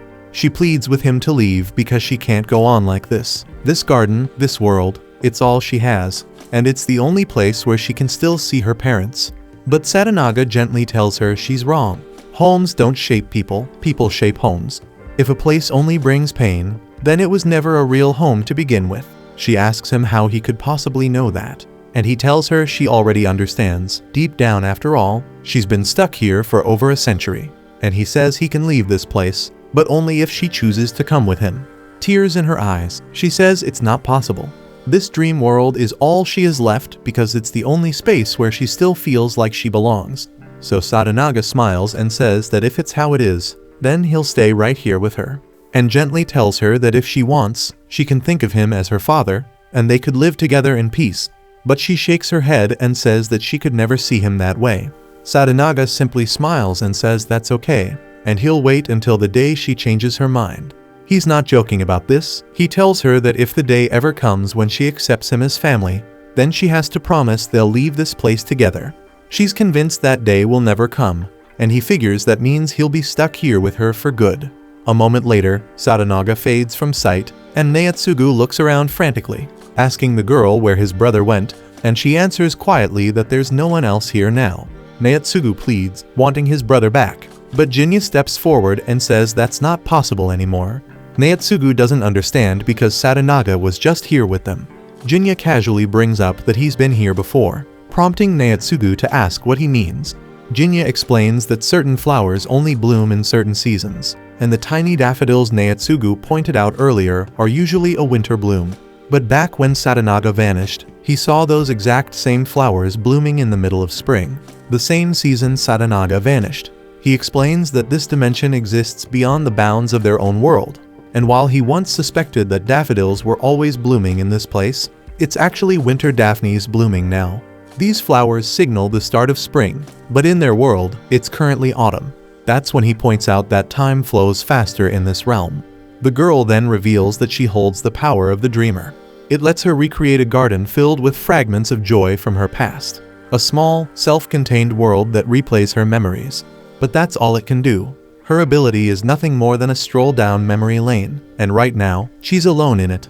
Naotsugu refuses to accept that, and he clings to hope. But she apologizes to him for taking Sadanaga away. She says her own brother Hyoma once saved her, and now it's time to repay that gift. She turns to leave, explaining that once she's gone, they'll return to where they came from. Jinta asks where she'll go now, and she says she's done wasting her life trapped in old memories. Hyoma gave her something real, a world built just for her, and now she'll finally go there. Jinya realizes she's honoring the promise she made to Sadanaga. Moments later, both he and Naotsugu awaken in the real world. Naotsugu still doesn't understand why his brother stayed behind, and Jinya says nothing. He just stands there, staring into the horizon. The scene then shifts to Naotsugu and Jinya sitting together in the soba shop. Naotsugu shares that he did a little digging and found out that the Great Fire of Mariki happened over 2 centuries ago. It must have been the same fire that destroyed everything the girl held dear. According to his research, the land his house stands on now was likely where the girl's home once was. That clicks with Jinya, who realizes it's why the miniature world she recreated ended up being linked to his home. He quietly apologizes, feeling like he didn't do much to help. But Naotsugu says it's alright. He's just relieved to know the kind of man his brother really was, someone who stood by his beliefs no matter what. He doesn't fully understand why Sadanaga chose to walk away from his own family, but at least now he knows his brother stayed true to his heart until the very end. He stands to leave, mentioning that he's running late. But before he heads out, Alfu gently tells him that his brother was a wonderful man, and even if the world forgets his name, it doesn't erase the fact that he risked everything to save a girl who had no one else. Naotsugu tears up hearing that and walks away quietly. Once he's gone, Alfu turns to Jinya and thanks him for helping Naotsugu get closure. But Jinya isn't at ease because there are still some details that don't sit right with him. He brings up how the demon girl kept calling Sadanaga Hyoma, but he's never heard that name before. The shop owner suggests that might have been Sadanaga's true name, and Jinya notes that usually, only a samurai's lord would know such a thing. The shopkeeper explains that it's not entirely unheard of for family members to know, but the fact that the girl referred to him as Hyoma likely means he saw her as family. That sparks another memory for Jinya, a time he mentioned how Naotsugu was always getting scolded by his mother for being obsessed with swords. He realizes now that back then, he'd accidentally used Naotsugu's real name Aramori. The owner casually says he must have heard it from his mother once. But Jinya isn't buying it because that woman was way too proper to just let something like that slip. Even when speaking to a lowly ronin like him, she showed respect and chose her words carefully. She always referred to her son as Naotsugu in front of others. So where exactly did the owner really hear the name Aramori? Because only a person's lord or family should know that. And something else is off. The demon girl never said Sadanaga had died, just that he wasn't here anymore.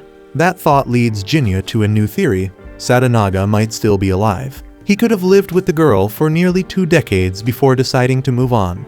But by then, he'd aged too much to return to his old life. So instead, he slipped into the city, found a cheap old house, and quietly started over, running his own soba shop. Jinya asks if he's incorrect, but the shop owner still won't budge. He insists that Sadanaga may have simply passed away from old age while still trapped in the other dimension. But Jinya isn't convinced. He recalls the girl's expression, and it wasn't the look of someone who had lost someone. She was smiling, and that smile told him she'd found a new father. Once again, Jinya calls him out, stating plainly that the shopkeeper is Sadanaga. After a moment, the owner quietly admits that Jinya is right. He wonders how long Jinya's known, and Jinya replies that he figured it out the moment everything came together. There had been hints scattered throughout, and one of the biggest was the kagai he carried. Jinya always thought it odd for a simple soba shop owner to have something like that. The owner smiles and explains it was actually a gift from Naotsugu, who got annoyed watching him scratch his itchy scalp in public and wanted him to look more proper. Jinya asks why he doesn't just tell Naotsugu the truth, that he's alive. Surely it would make him happy. But the owner says he's already made his choice, and he chose the girl. And after that, he could no longer consider himself a part of the Miura family. He gave up the right to call himself Naotsugu's brother. Besides, Naotsugu's grown now, he can stand on his own. He offers Jinya the kagai as a gift and asks if he understands why he chose to become that little girl's father. Jinya simply says there was no grand reason, and the owner agrees. He says it was just that simple. He couldn't stand watching the girl suffer alone. So he stayed, and that was it. A man makes his choices and sticks with them. Trying to explain it further wouldn't change how others see it. Everyone has their own way of thinking. Jinya nods, understanding perfectly. The owner knew he would. After all, Jinya's lived long enough to gain some wisdom. And he also knows that Jinya is a demon. that catches Jinta off guard, but the owner explains that after living alongside a demon for more than 20 years, you start to recognize the signs. Curious, Jinta asks how the girl is doing these days. The owner looks over and says, "She's right here." At that moment, Alfu reveals her demon eyes, and Jinta realizes it. She's the little girl from the other world. That's why he was able to enter her memory realm so easily, because it was connected to her. Alfu meets his eyes and asks if he's going to kill her now that he knows she's a demon. But Jinta just sighs, brushes past it, and calmly orders a bowl of soba. She lights up with a quiet smile, glad to see that there's more to him than duty alone. And then she walks over to serve him his meal. We are still in the year 1853, and Jinta is seen relaxing over tea and a few sweets with his dad. Mid-conversation, his father brings up a small request. He tells Jinta that a picture book seller from Tenmacho reached out to him not long ago, claiming to have found something out of the ordinary. He then pulls out a mysterious print called the Ukiyo-e of Kudanzaka to show it to Jinta, and he calls it a demon. Jinta asks if there are any strange stories tied to the artwork, and his father explains that the artist who made the piece fell seriously ill and hasn't recovered. Some people are saying the illness hit him because he sold a drawing of a demon. Then he asks Jinta for his thoughts. At first glance, Jinta says it looks normal, but he adds that things tied to the supernatural usually only reveal themselves under specific circumstances. His father agrees and says that if the print turns out to cause harm, he hopes Jinta will handle it. Jinta nods, and his father reassures him that he's not asking for a free favor. He says once it's all taken care of, they should grab a drink together, and Jinta is fine with that. The next day, we see Jinta stopping by the soba shop and ordering a bowl. Zenji walks in and pulls out a version of the Ukiyo-e of Kudanzaka, telling him that it's supposed to be a cursed print. He says the previous owner died under mysterious circumstances, supposedly because of some kind of hex. Jinta immediately notices that the print is torn, and Zenji admits he accidentally ripped it on the way over. The owner scolds him for dragging a cursed, ripped print into his shop. Zenji apologizes, and Jinta pulls out his own copy of the picture and says it came from a picture book dealer in Tenmacho. But when they compare both versions, Zenji sees they're exactly the same. Jinta doesn't like the idea that more than one cursed print with no clear origin is floating around. Alfu then looks over the print and says it looks like nothing more than a beautiful artwork at first glance, and she asks Zenji if he notices anything strange about it. He points out that there's no fading or damage, and the colors still look fresh, probably printed within the last year. Zenji then says he knows the shop in Tenmacho and could easily find out who the artist is, so Jinta says that he'd appreciate the help. But Zenji says not to mention it after all. He's done a lot for Natsu. Later, Zenji heads off alone to speak with the picture book seller, while Jinta waits nearby, hidden in the shadows. The shopkeeper greets him, joking if he's here to browse the newest selection of erotic prints, but Zenji brushes it off and says they can talk about that another time. Right now, he wants to ask about the Ukiyo-e of Kudanzaka. The shopkeeper admits that he's no longer displaying that one because it's been labeled a demon picture, and he's not willing to take that kind of risk. Zenji assumes it's just a rumor the artist started, but the owner says the artist actually fell sick and hasn't recovered. And there's even talk that someone who bought the picture died under mysterious circumstances. He doesn't want to damage his shop's reputation, so he's keeping it tucked away. Zenji finds the whole thing suspicious and wonders whether the artist lives nearby. Soon after Zenji returns, and Jinta immediately notices the print in his hand. Zenji quickly hides it and tells him he found out the artist lives in Sakecho. Jinta nods and heads off, and we cut to him arriving at the artist's residence. After asking for permission, he enters, and the artist, Saga Doshu, welcomes him, saying he hasn't had a visitor in quite some time. Saga asks who he is, and Jinta introduces himself politely. He explains that he came to speak with him about a particular matter, but Saga tells him to relax because he's not anyone of importance.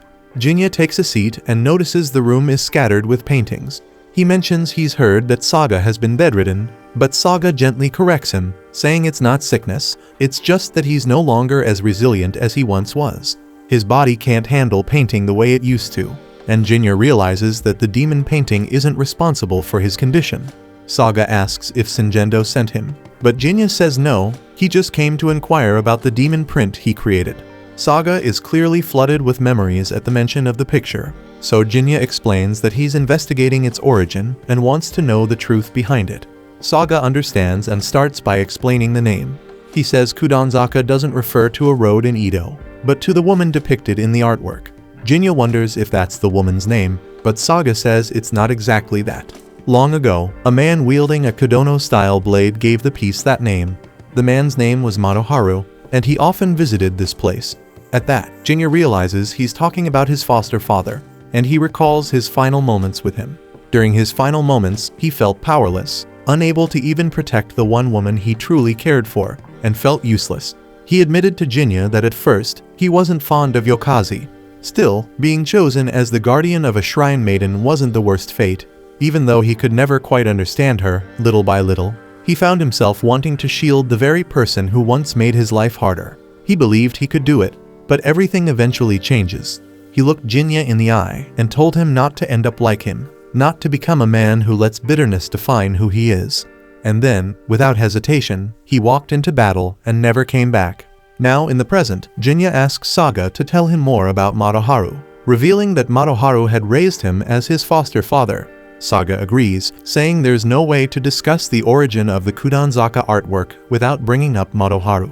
He begins his story, saying it all began when he was still just a beginner artist struggling to find his place. He had managed to rent a small place in Edo, and during his time there, he caught sight of a woman around the neighborhood. Curious, he asked her name, and she replied that she couldn't tell him, not because she was hiding something, but because she physically couldn't lie. So she simply asked him to refer to her as Nameless. Over time, they got to know each other better, and she would sometimes stop by to look at his work. He once told her that he was going to become Edo's most renowned artist, and she laughed, thinking he was just messing around. Then one day, Madoharu arrived to deliver a message from the Itsukihime. He complained the whole time about how ridiculous it was for a guardian like him to be sent out running errands. Saga teased him, asking why he always had something negative to say about the shrine maiden. Madoharu explained that he took the role believing it was something honorable, but instead, she had him running letters like a delivery boy. He even joked that she was worse than any demon he'd ever heard of. According to Saga, Madoharu would visit Edo every year, and without fail, he'd be full of complaints about the Itsukihime. This catches Jinta off guard because apparently, Madoharu had only ever shown him his serious noble side. Saga continues and shifts back to the picture itself, explaining that he made the artwork back when Nameless was still living nearby. Later on, Shinjendo came along and wanted to publish it, so Saga redrew a master copy for woodblock reproduction, and that's how the printed version started circulating. Jinta wonders aloud if the image was based on Nameless herself, but Saga tells him it's not quite that simple.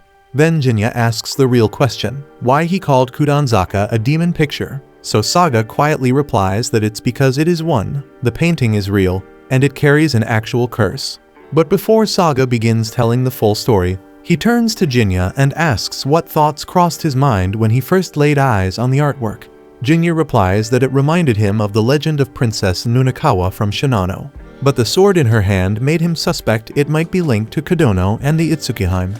Saga nods, saying that's a sharp observation, then warns that the truth behind the painting might be something Jinta will wish he hadn't heard. He begins explaining, telling him that Madoharu had come to Edo year after year on business, often stopping by to vent and then heading home. But at some point, his attitude toward the shrine maiden started to shift, and one day, out of nowhere, he asked Saga to draw a portrait of her. Saga teased him about it, but Madoharu admitted that he no longer resented her because he had come to understand that she had her reasons for the things she did. Saga agreed to take on the request, but there was one problem. He had never actually seen the Itsukihime in person. Madoharu brushed it off and said it wouldn't be an issue because Nameless could serve as the model. He told Saga that Nameless originally came from Shinano, but something tragic happened to her there, and afterward, she ended up living in Kadono, and eventually she made her way to Edo. Saga found the story interesting, but wasn't sure how any of that would help him draw the shrine maiden. So Madoharu told him that Nameless and Yokazi were far more alike than anyone realized, and visually, they were practically indistinguishable. Jinta realizes then that the figure in the Kudanzaka painting must be modeled after Yokazi. Saga confirms that he's right, saying that the final portrait was drawn based on Nameless with Madoharu's input guiding the finer details. When Jinta asks about the whole demon picture story, Saga explains that it was all a running joke. Madoharu used to say the Itsukihime was more demonic than any real monster.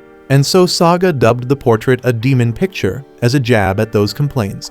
It was meant as a joke between them, but years later, when he redrew the image for Shinjendo out of nostalgia, he made the same joke again, and they took it seriously. They thought it really was cursed, especially after someone who bought it fell ill. A string of coincidences blew the whole thing out of proportion, and suddenly, people were calling it a cursed image. Jinta then asks what Saga meant earlier when he said he might regret learning the truth, and Saga responds by asking if Jinta sees Kudanzaka as a beautiful piece. He explains that no matter how many times he revised the picture, Madoharu was never satisfied. He kept pushing for more elegance, more grace, always wanting it to reflect a kind of beauty that went beyond reality. Saga reveals that Kudanzaka is really the Itsukihime through Madoharu's lens. It's her form, her presence, taken and polished to divine levels of beauty. He tells Jinta that while today the image might remind him of Princess Nonakawa, back then, Madoharu compared it to Yasakadam no Kami, the sacred deity. And Jinta recalls Madoharu teaching him a bit about that deity when he was young, and she was a revered figure from Suwa and Shinano.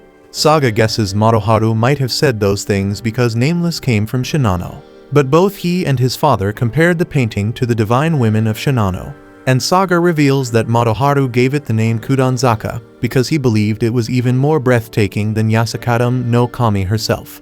He explains that the painting is essentially a reflection of Madoharu's intense love, something so heavy and passionate, it felt like a curse. Jinta realizes that Kudanzaka wasn't born from hatred or anger, but from a feeling far deeper than that. Saga's a bit surprised that Jinta had no idea about the truth behind the painting, and he decides to give him one of the older illustrations he sketched back when it all started. He hopes that Jinta won't think less of his father after everything he said, because while Madoharu might have been a stubborn man, he truly did care about his family. Once his daughter was born, he started visiting Ito less and less, and after he told Saga that he'd become a foster father to 2 kids, he stopped coming altogether. That's just the kind of man he was, and Jinta already knows it. Later, Jinta is sitting in the soba shop, quietly eating a bowl, and he tells the owner that he really was a good dad. Afu asks if something's bothering him and wonders if it's got anything to do with the Kudanzaka painting. Jinta tells her it's nothing like that. He just happened to learn something new about the man who raised him. Afu tells him that sounds normal, because nobody's perfect. Her own dad's got flaws too, but she loves him all the more because of them, and Jinta agrees with her. Jinta then meets up with his real father later, and lets him know that the painting isn't dangerous and the demon part was really just the artist's own regrets bleeding into the canvas. So Jinta doesn't see any harm in keeping it or selling it off. His father then brings up the person who supposedly died because of it, but Jinta says that was probably just a freak coincidence. He also mentions that he took possession of the print that person had on them, and it didn't seem cursed at all. His father nods, thanks him for the work, and tells him he'll hand over the payment once he's ready to head out. But for now, they should just sit and have a drink. They start drinking together, and Jinta asks if his dad always drinks like this. His father says he used to drink as a way to avoid dealing with real life, and over time, it simply turned into a habit. Then he turns the question back to Jinta. Jinta says he enjoys drinking, especially under the moonlight every now and then. His father says they should drink together again, sometime if the chance comes up, and Jinta agrees. Then the story moves forward into the year 1854, where we see a zombie woman approaching Jinta on a quiet street. She was once part of the pleasure district, and with a desperate look in her eyes, she begs him to stay with her for the night. Jinta, of course, calmly turns that shit down, but she presses him again, saying she's in pain. But still he refuses her request without a damn hesitation. But suddenly, she completely shifts into a full demon form and lunges at him.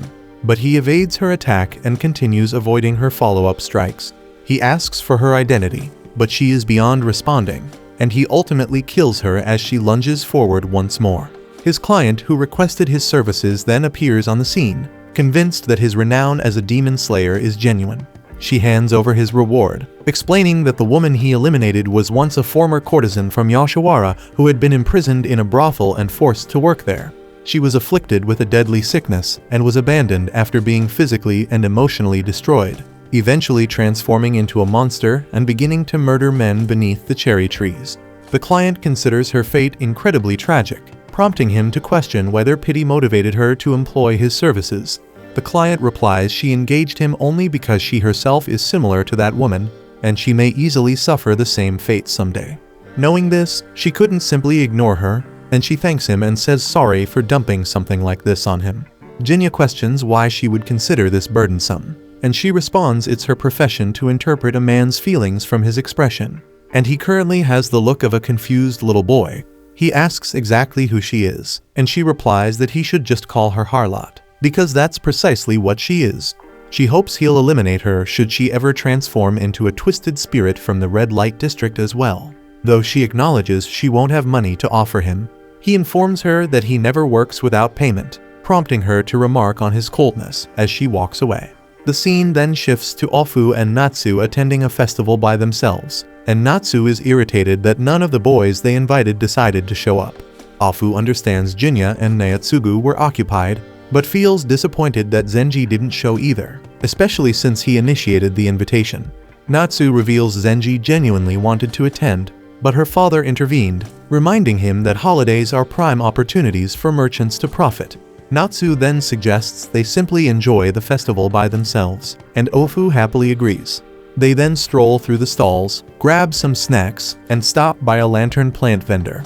Natsu questions why they're known as lantern plants, and Ofu tells her it's partly due to their vivid color, but others suggest it's because they resemble tiny flames. There are several theories, but nobody knows for sure how the name originated, and Ofu mentions their name can also be written using the kanji for demon and light. Because they're shaped like lanterns, some theorize that demons ignite them to see at night, and Natsu asks her to stop before she ruins their charm completely. Ofu inquires if Natsu dislikes demons, and Natsu confirms she does, noting it's hard to find anyone who doesn't. She reveals she has been attacked twice by demons already, and would have died if Jinta hadn't intervened. Natsu explains she first encountered Jinta 4 years ago, when he served as her bodyguard for just 2 nights. When she saw him slice a demon's arm off, she had the naive idea that he was a legendary swordsman straight out of a fairy tale, and Ofu comments that Natsu clearly has strong feelings for Jinta. Natsu insists that's not what she meant, clarifying she simply sees him as a figure from a children's story. However, she recalls the moment when Jinta admitted even he doesn't know why he hunts demons, noting it made him seem less like a master swordsman and more like another fragile person. She recognized he wasn't so different from herself, which put her at ease. Natsu adds it's unfair to call these romantic feelings since that would be disrespectful to women everywhere, and Ofu agrees, mentioning she's also noticed Jinta's bad habit of ignoring his true emotions. At that moment, a man named Akitsu calls out to them from his stand, and Ofu recognizes him, prompting Natsu to ask who he is. Ofu explains he's been a regular customer at her shop since last year, always ordering deliveries. He's originally from Kyoto, and the man introduces himself as Samgoro Akitsu. Natsu is skeptical that he really is Samgoro Akitsu, one of the most renowned metalsmiths of their era. He urges her not to fixate on the name, but Natsu can't simply ignore it, emphasizing that as a merchant's daughter, names carry significant weight. She asks whether the goods he's selling truly live up to the Samgoro reputation and carefully examines his wares, conceding their decent quality. Akitsu jokes about her tough standards and then proudly presents her with some intricately painted clam shells. Natsu observes that they're a bit old but still beautifully crafted, and he suggests that a young lady her age probably has some boy she's interested in. So if she were to give him a gift like this, he's bound to fall for her. Natsu insists she isn't interested in anyone that way, but Ofu interjects, saying she's just being bashful and does like someone, though she can't admit it openly. Natsu tells her to stop talking immediately, so the vendor instead offers her a netsuke carved as a fluffy sparrow. He reveals he crafted this himself, and she recognizes it's not exactly Samgoro level, but still decent quality. He tells her it would suit someone her age perfectly, explaining that in China, there's a legend that sparrows become clams when they dive into the ocean. That's their explanation for why sparrows disappear in late autumn, and Natsu asks how that relates to her. He explains he thought a sparrow fit her better since she's not mature enough for the clam shells yet, causing Ofu to laugh at the joke. Natsu gets irritated by this, but he clarifies he's not making fun of her and hopes her youthful feelings can mature into a clam someday. Natsu retorts that this entire conversation is nonsense, yet she decides to buy the netsuke anyway since it's rather adorable. As she pays, he hands her a genuine Samgoro hairpin as a bonus, prompting her to ask where he acquired it. He casually says he got it cheaply somewhere, and if she doesn't want it, he'll just toss it away. She quickly accepts the gift, and he asks Afu if she'd like anything, but Afu declines. He jokes about how tightly she's holding on to her money, and the two of them then move along. Later that night, Jinta is out hunting another demon in a warehouse, and he eventually locates it. Noticing it's merely a child, he asks for its name, and when it replies that it's Kikuo, he promptly slays it. Shortly afterward, he meets the warehouse owner, who thanks him for his service and gives him his payment. He offers Jinta some sake from his stock as a token of gratitude, but Jinta politely declines. As Jinta leaves, the owner remarks he'll definitely seek his help again if another incident arises, while a shady grin spreads across his face. Later on, Jinta runs into Harlat again, and she's relieved to see he made it out in one piece. She's pleased her intel was accurate this time, and he hands her a cut of his payment in thanks. She picks up on the heavy mood he's carrying and asks what's got him looking so grim. So Jinta explains that he ended up taking out someone he really didn't want to. But she reminds him that it's not like he planned on sparing the demon either. And as she turns to leave, she suddenly recalls something. There's been talk about another guy who's been hunting demons, but she's not talking about Jinta. Apparently, this guy is a spirit medium of some kind and can command Shinigami to exorcise demons for him. She's not sure if it's real or just another crazy rumor, but she says if it is true, Jinta better watch out or this new guy might start snatching all the good-paying jobs. And with that, she heads off. The following day, Jinta stops by the soba shop, and the owner and Afu are happy to see him. Afu quickly tells him that Natsu's been acting strange since yesterday. The moment she spots Jinta, Natsu rushes over, clings to him, and happily calls him her brother, saying how much she missed him. She insists she's glad to be back by his side, and Jinta is clearly caught off guard, trying to gently pull his hand free, but Natsu only tightens her grip, saying she wants to stay close. Afu then explains that this started when Natsu tried on the hairpin she bought yesterday, and right after putting it on, she suddenly went quiet, and then began sobbing about her brother. Jinta notices that the pin she's wearing is a kanzashi and calmly asks Natsu if he can take a closer look. She hands it over without question, and he examines it with Afu and the shop owner. It looks completely ordinary, nothing out of place. The owner then suggests that maybe smashing it would snap her out of it, but Jinta warns against doing anything reckless for now. He hands the pin back to Natsu, who immediately pulls him into a hug again. Just then, Naotsugu and Zenji walk into the shop and freeze at the sight of Natsu wrapped around Jinta. Zenji's eyes go wide as he asks what the hell's going on, and when he tries to pull them apart, he finds he can't budge Natsu at all. She glances at him and casually asks who he is, leaving Zenji stunned and speechless. After that, they all sit down together and break the situation down for Zenji and Naotsugu. Jinta turns to Afu and asks where they got the kanzashi from, and she tells him they picked it up during the Hazuki festival a few nights ago. It was being sold by a man named Akitsu Samgoro, who claimed to be from Kyoto. Jinta decides to begin by tracking him down, but Zenji drops a bomb, saying Samgoro has been dead for quite a while. He explains that the original Samgoro was a master metalsmith whose work dates back decades. His pieces are still famous to this day, and even their shop struggles to get their hands on one. Afu recalls that Natsu did say this kanzashi was a genuine Samgoro piece when she first saw it. Zenji wonders if this could mean Samgoro's spirit came back and possessed Natsu somehow, but the shop owner shuts that down, saying he's actually met the man recently, and he was very much human. Jinta trusts the owner's read on the situation, but Afu points out that this leaves them with barely anything to go on. Jinta figures he'll just have to find the guy directly and tries to leave, but Natsu is still clinging to him tightly.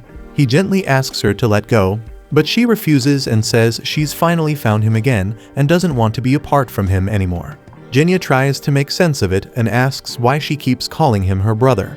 She softly replies that birds don't need a reason to settle near a flower, and she simply wants to stay by his side. Her only wish was to be near him again, and now that it's come true, she doesn't want it to end. Jinta speaks to her calmly, telling her he has something to do and asks her to hold down the place until he gets back. She wants to follow him, but he pats her on the head and promises that he'll return soon. That's enough for her, so she agrees to wait, and he heads out. The others are kind of stunned by how easily he handled that, and they start wondering if maybe he's dealt with this kind of thing before. The scene then shifts to Jinta going around town, asking people about Akitsu Samgoro, but he doesn't come up with anything useful. That evening, while wandering through the streets, a thought of Suzu crosses his mind. Just then, a voice calls out from behind. Akitsu steps up to him, and Jinya immediately asks if he needs something. But Akitsu says it's the other way around. Jinya's the one who's been trying to find him. He figures he already knows why, since demons only show up at his door for one reason. Jinya is caught off guard by how casually he points that out, especially because he's somehow aware that Jinya is a demon. That's when Jinya realizes this is the man Harlot mentioned before. Jinya asks for a proper introduction, and the man responds by summoning a group of familiars and calmly introducing himself as Akitsu Samgoro III. Just then, the Inugami familiars lunge at Jinya without hesitation, but he reacts instantly, cutting down one of them in a clean strike. Akitsu, watching from nearby, notes Jinya's sharp reflexes with mild admiration, but quickly points out that such skill won't be enough to bring down an Inugami. As if on cue, the creature Jinya just felled reanimates and charges at him again, joined by the rest of its pack. Unshaken, Jinya tears through them all with relentless precision. But no matter how many he slays, they keep getting back up, and it's then that he realizes this fight has no end. Jinya promptly activates his invisibility, and Akitsu notes with interest that this must be his special ability. However, the Inugami easily track his presence despite his invisibility, forcing Jinya to cut them down repeatedly as they charge. Seeing this endless cycle continue, Jinya decides to deactivate his invisibility. Akitsu is surprised, questioning why Jinya would discard such a rare ability. But Jinya calmly replies that he'll simply resort to another since invisibility proved ineffective. Instantly dispatching the attacking Inugami, he charges toward Akitsu at blinding speed. Akitsu barely manages to block Jinya's strike, but is still hurled violently backward. Jinya quickly closes in again and lands another slash, only to discover that this was merely an illusion. Immediately, the Inugami resume their relentless assault, overwhelming Jinya in their numbers. Confident that Jinya must now be finished, Akitsu turns to leave, but Jinya halts his escape, prompting Akitsu to notice that Jinya remains completely unharmed. Akitsu demands to know how he survived untouched, and Jinya calmly explains that these Inugami are merely on par with high-level demons. Then astonishingly, Jinya summons his own Inugami, unleashing them directly against Akitsu. And he is stunned when he realizes that Jinya somehow commandeered his Inugami. And with nowhere left to run, Jinya presses him, stating they need to have a talk. He informs Akitsu he has questions, promising not to harm him if he cooperates. Akitsu cautiously asks what will happen if he refuses, and Jinya plainly answers he'll simply cut him down and forcibly extract the information from his memories. Understanding he's clearly outmatched, Akitsu reluctantly agrees to cooperate. Still, Jinya's certain that Akitsu hasn't yet revealed all his strength, just as Akitsu himself is sure that Jinya is withholding his full potential too. Akitsu agrees to answer Jinya's questions, requesting first that he's permitted to retrieve the pups, and Jinya allows him to do so. Akitsu notes that Jinya is perhaps overly trusting, and that could easily get him tricked someday. Jinya hopes aloud that he's not planning to be the one who tries, but Akitsu says relax because he's not, and tells him to wait a second while he gathers his Inugami. He then picks up the tiny dolls left behind by them, and quietly tells them he'll give them proper offerings once they're home. Jinya inquires about the small objects, and Akitsu reveals that they're known as Dog Hariko, questioning if Jinya has ever encountered the concept of Tsukimagami. He explains that they're items imbued with feelings, noting that human emotions possess a unique power.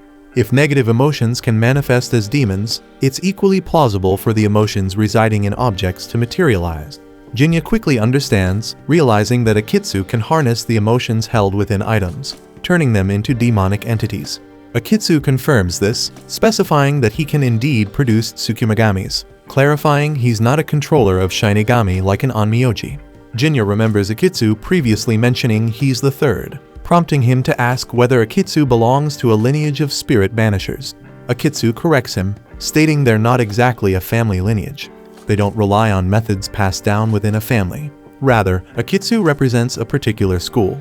The original Samgoro Akitsu was merely an exceptionally skilled craftsman whose creations became infused with souls. Gradually, he mastered shaping these souls into Tsukimagamis and eventually devised a spell to control them. When the first Samgoro withdrew into isolation, his apprentice took his name, and now Akitsu himself is the third to carry it. Akitsu emphasizes that the name Sumgoro Akitsu represents the artisan, not a family line of spirit banishers. After apologizing for digressing, he asks for Jinya's name, to which Jinya promptly introduces himself. Then Jinya remarks that Akitsu sold a kanzashi to a woman yesterday. Akitsu recalls that he didn't actually sell the kanzashi, but instead gave it away freely. Jinya explains that once the girl wore the kanzashi, her behavior drastically changed, prompting him to ask Akitsu to explain the item's background. Akitsu claims it's merely an ordinary kanzashi, but noticing something particular about Jinya, promises he'll handle the issue with the girl, provided Jinya puts his sword away. Jinya cautiously expresses hope that Akitsu isn't deceiving him, to which Akitsu reassures him that he's speaking honestly, adding that Jinya has no choice but to trust him. The scene then shifts as Jinya returns to the soba shop later that evening, spotting Natsu waiting outside for him. She's delighted upon seeing his return, prompting Jinya to ask if she'd been waiting for him all this time. Natsu confirms she was, reminding him that he'd asked her to wait. He apologizes for his tardiness, but she isn't concerned, stating confidently that she knew he'd come back eventually, and together they begin walking slowly into the night. As they're strolling along, Jinya's attention falls on a snow willow tree, prompting him to stop and describe to Natsu how its blossoms flutter gently down like snowflakes in springtime. Impressed, she remarks that he seems unusually knowledgeable about plants, once again addressing him affectionately as brother. He softly protests, confessing he doesn't particularly enjoy being called brother, as it feels as though someone has glimpsed into his weakest point. It reminds him vividly of those he couldn't protect, evoking broken promises and failures. He quietly admits he was never genuinely a big brother, not to her, nor to Susu. Natsu immediately counters this claim, asserting firmly that it's not true. She explains simply that a bird needs no reason to nestle close to a blooming flower, just as siblings require no reason to remain connected. No matter the circumstances, the bond between them remains unbreakable.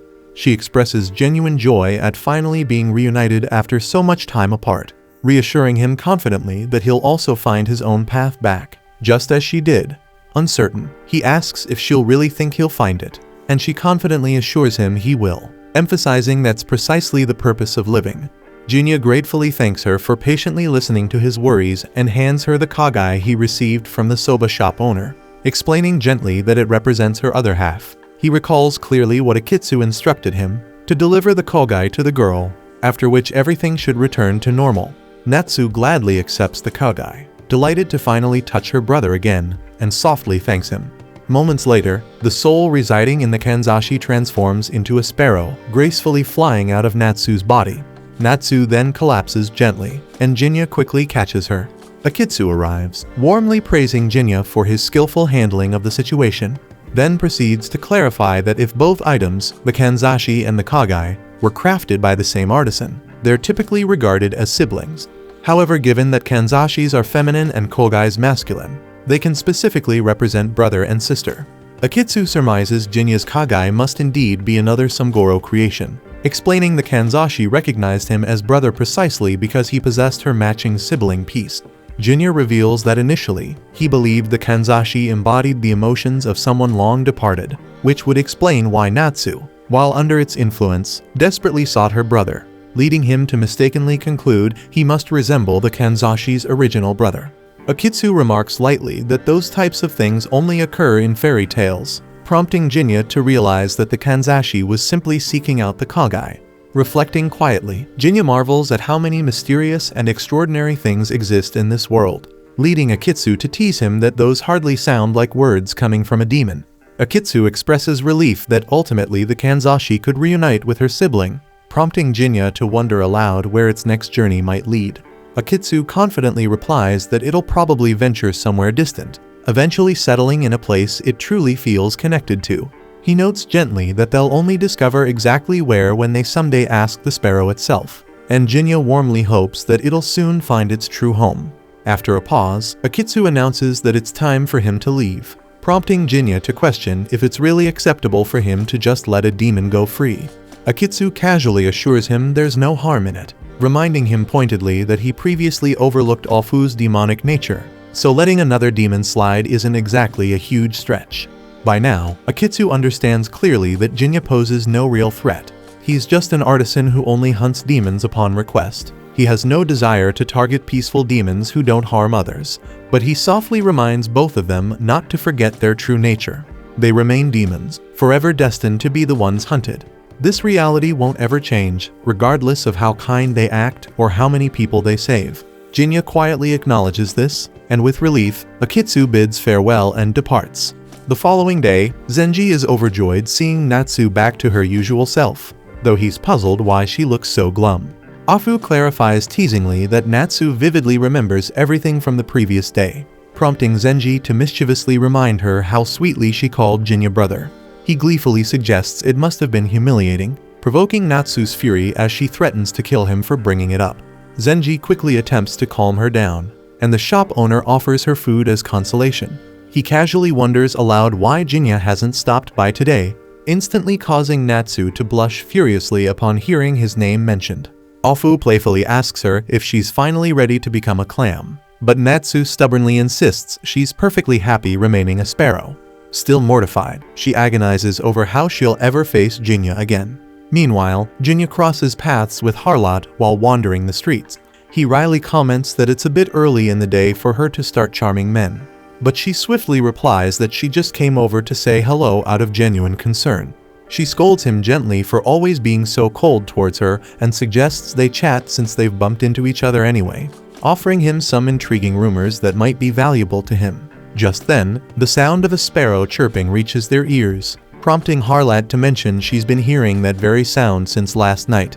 She complains that she barely got any sleep because of it, finding it odd that the bird seems to be constantly nearby.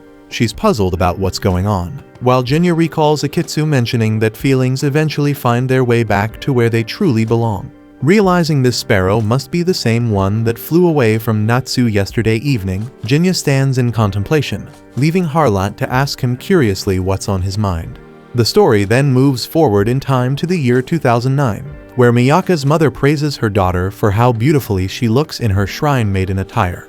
Miyaka is embarrassed and asks her mother why she's so insistent about her becoming a shrine maiden, worrying it would be humiliating if any of her friends came by and saw her dressed this way. Her mother explains that this role is something any girl born into their shrine must fulfill, adding that her own mother had requested her to uphold two important traditions and pass them down through future generations.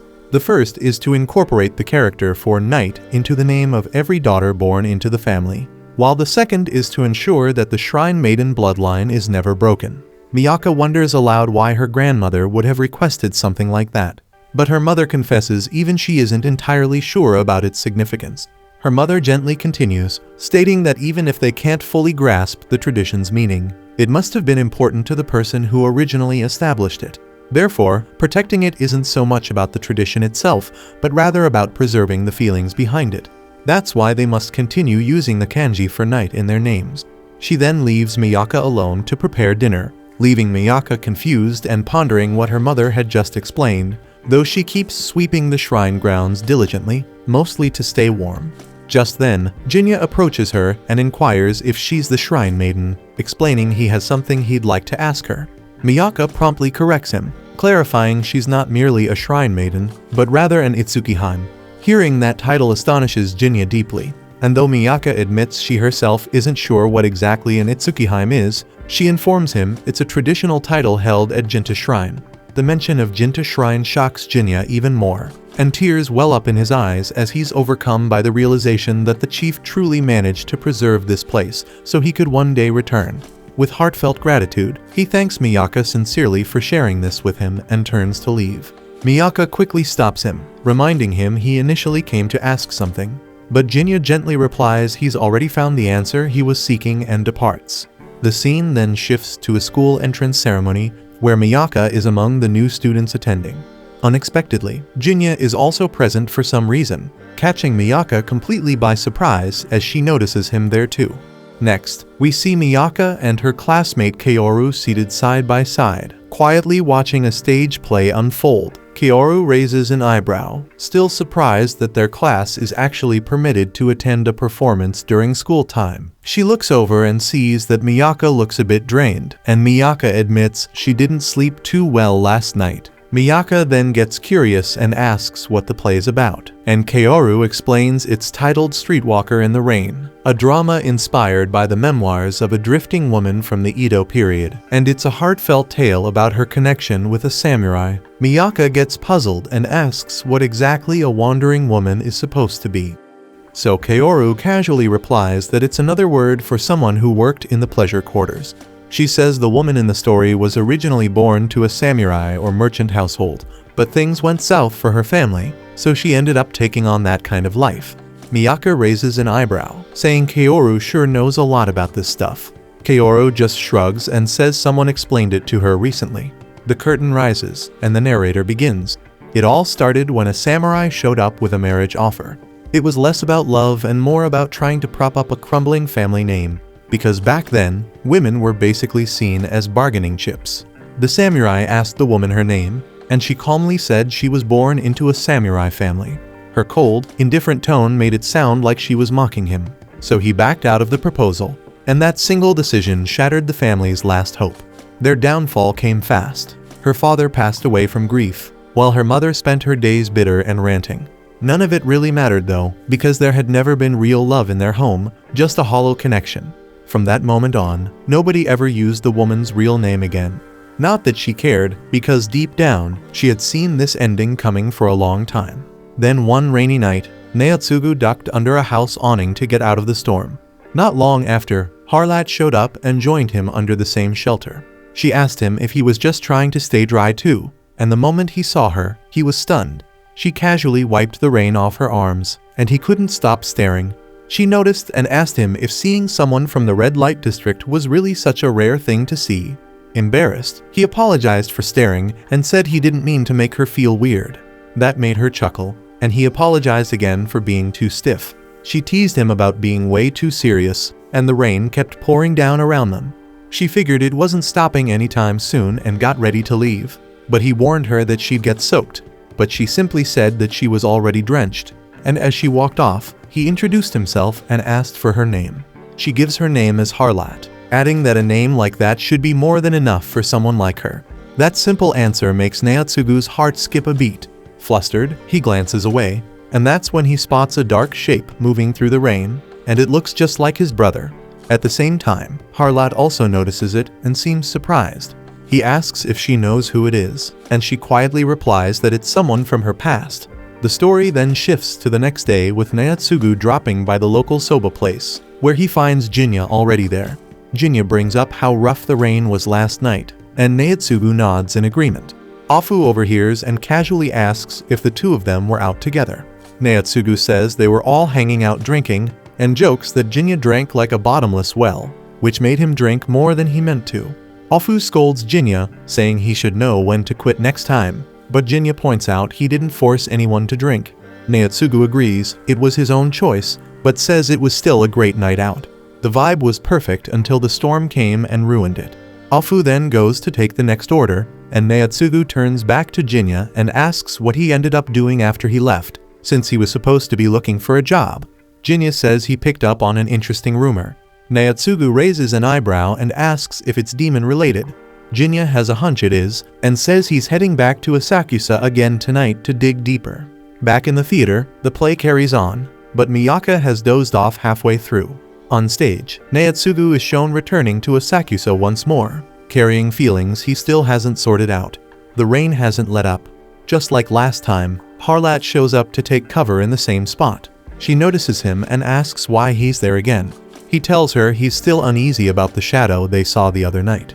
She reminds him she already told him that it was just someone from her past, but Naotsugu can't help but wonder who she really is. She tells him bluntly that when it comes to a woman's history, especially a woman from the pleasure district, it's better not to dig around too much. Naotsugu apologizes for prying, and she tells him he's way too sincere. He admits that the real reason he came was just to see her again. She playfully asks why he didn't say so if he wanted to spend time with her, but with a straight face, he says that's not what this is about. He just wanted to see her. She realizes he's being honest and apologizes for the joke, saying he's really an odd one. But right then, they both notice that same shadowy figure from before. The figure remains still in the rain, and to Naotsugu, it looks exactly like his brother. Harlat stares at it too, quietly wondering why this figure from her past has suddenly appeared now. Naotsugu starts thinking that this man must have meant more to her than just some fleeting customer.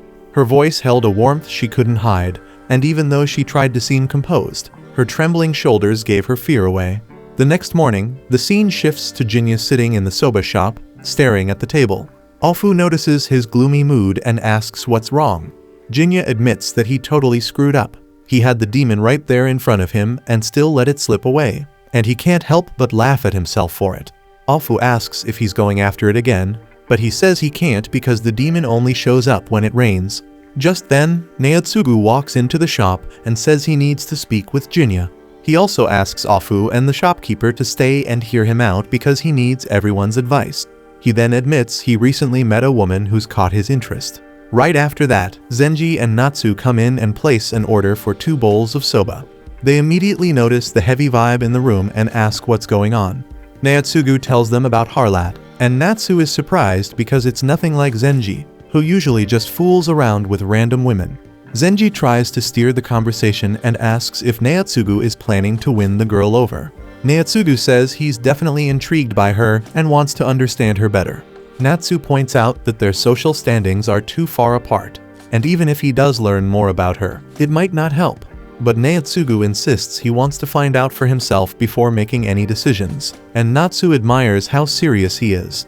Then Zenji suddenly gets an idea and shares a plan he swears will win Harlot's heart. He says that since she works on the street, all Naotsugu needs is for some thug to bother her, and then he can swoop in like a hero and save the day.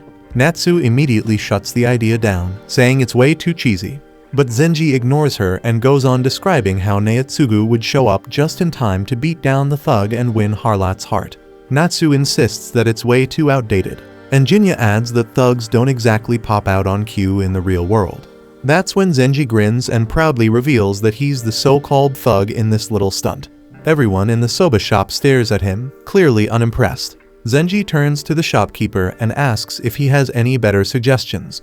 The shopkeeper thinks for a moment, then says it's really just about putting in the time. If Naotsugu wants a place in her heart, he needs to approach it gradually, get to know her, let her get to know him.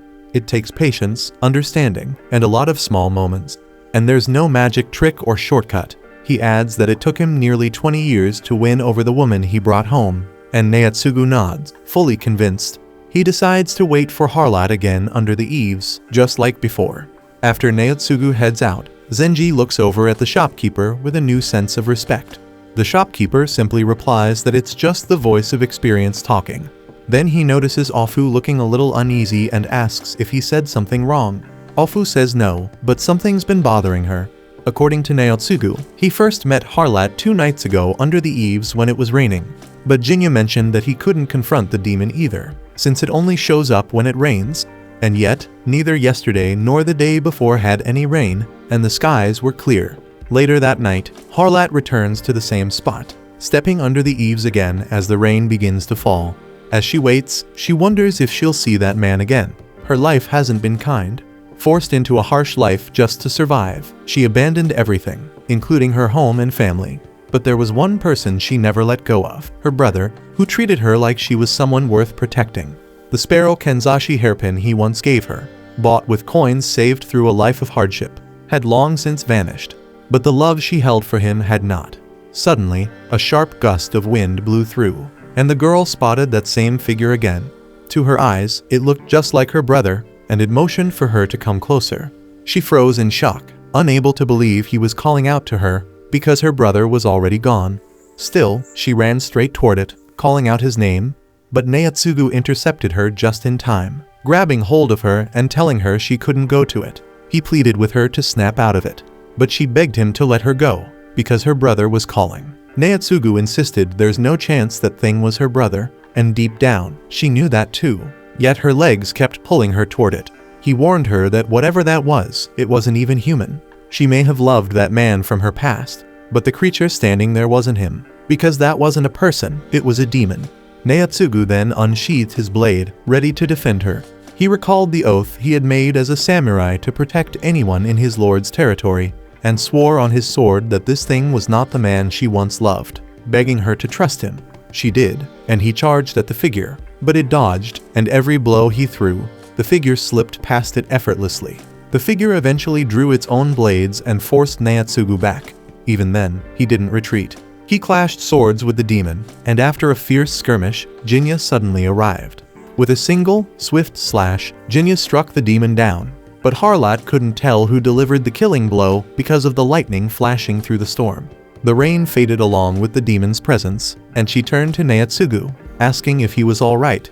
He said he was fine, then asked about her, and she replied that she was okay too, then added that he fought better than she expected. Jinta seconded that, but when Naotsugu tried to clarify that he didn't land the final hit, Jinta quickly cut him off. Naotsugu then turned to ask if they knew each other. Jinta confirmed it, so Naotsugu raised an eyebrow, wondering if he was one of her clients. She corrected him, saying that she was the one who had hired him, asking him long ago to deal with a demon on her behalf. She then asked Jinta if that shadowy figure really was a demon. Jinta explained it wasn't a full-fledged demon, it was a failed obsession, a cluster of souls too attached to the living world to move on. It didn't have a true form of its own, so instead, it shaped itself based on the strongest longing seen through the eyes of its observer. Naotsugu says that to him, the figure looked like his brother at first, but when he realized it was trying to take Harlot away, it changed into a shadowy, twisted shape. That surprises Harlot because she honestly believed she'd already let go of her brother completely. But Jinta quietly remarks that some memories stay with you, no matter how hard you try to erase them. The performance wraps up shortly after that, and Kaoru nudges Miyaka awake. She's disappointed that she missed almost everything, and later, the two of them are seen grabbing snacks at a nearby convenience store. Miyaka asks why Kaoru didn't try harder to wake her, and Kaoru says she did, but Miyaka was completely out cold. She offers to help write the assignment for her, and Miyaka hands her a bar of dark chocolate as thanks. Next, we jump to Kaoru back in class, handing the finished report to Miyaka. She says it's too bad Miyaka missed the show because it was actually amazing. They ask Jinta what he thought about it, and he admits it wasn't terrible. Though, he can't wrap his head around why Naotsugu's Ronin buddy was portrayed as such a useless mess. Kaoru argues that he did show up to save the day, even if Naotsugu was the one who ultimately beat the demon. But Jinta knows the truth didn't go down like that, and Harlot's version of the story clearly left something out. Kaoru just laughs it off, saying he's being dramatic. After all, Harlot was clearly in love with Naotsugu. She adds that the scene where Harlot, now married to Naotsugu, sits beside the Ronin's daughter was one of the best. And also Harlot had figured out the Ronin was a demon, but still acted like she didn't know. Jinta mutters that she really outplayed him back then, and the way they're talking about it now starts piquing Miyaka's interest. Kaoru mentions there's a book that covers it all, in case she wants to dive deeper. Miyaka seems intrigued by the idea, but Jinta says he'd rather read Harlot's actual memoir instead. He wants to see how she really described the Ronin. Kaoru reminds him that he said he was bitter toward her, but they all start realizing that might not be the whole truth after all.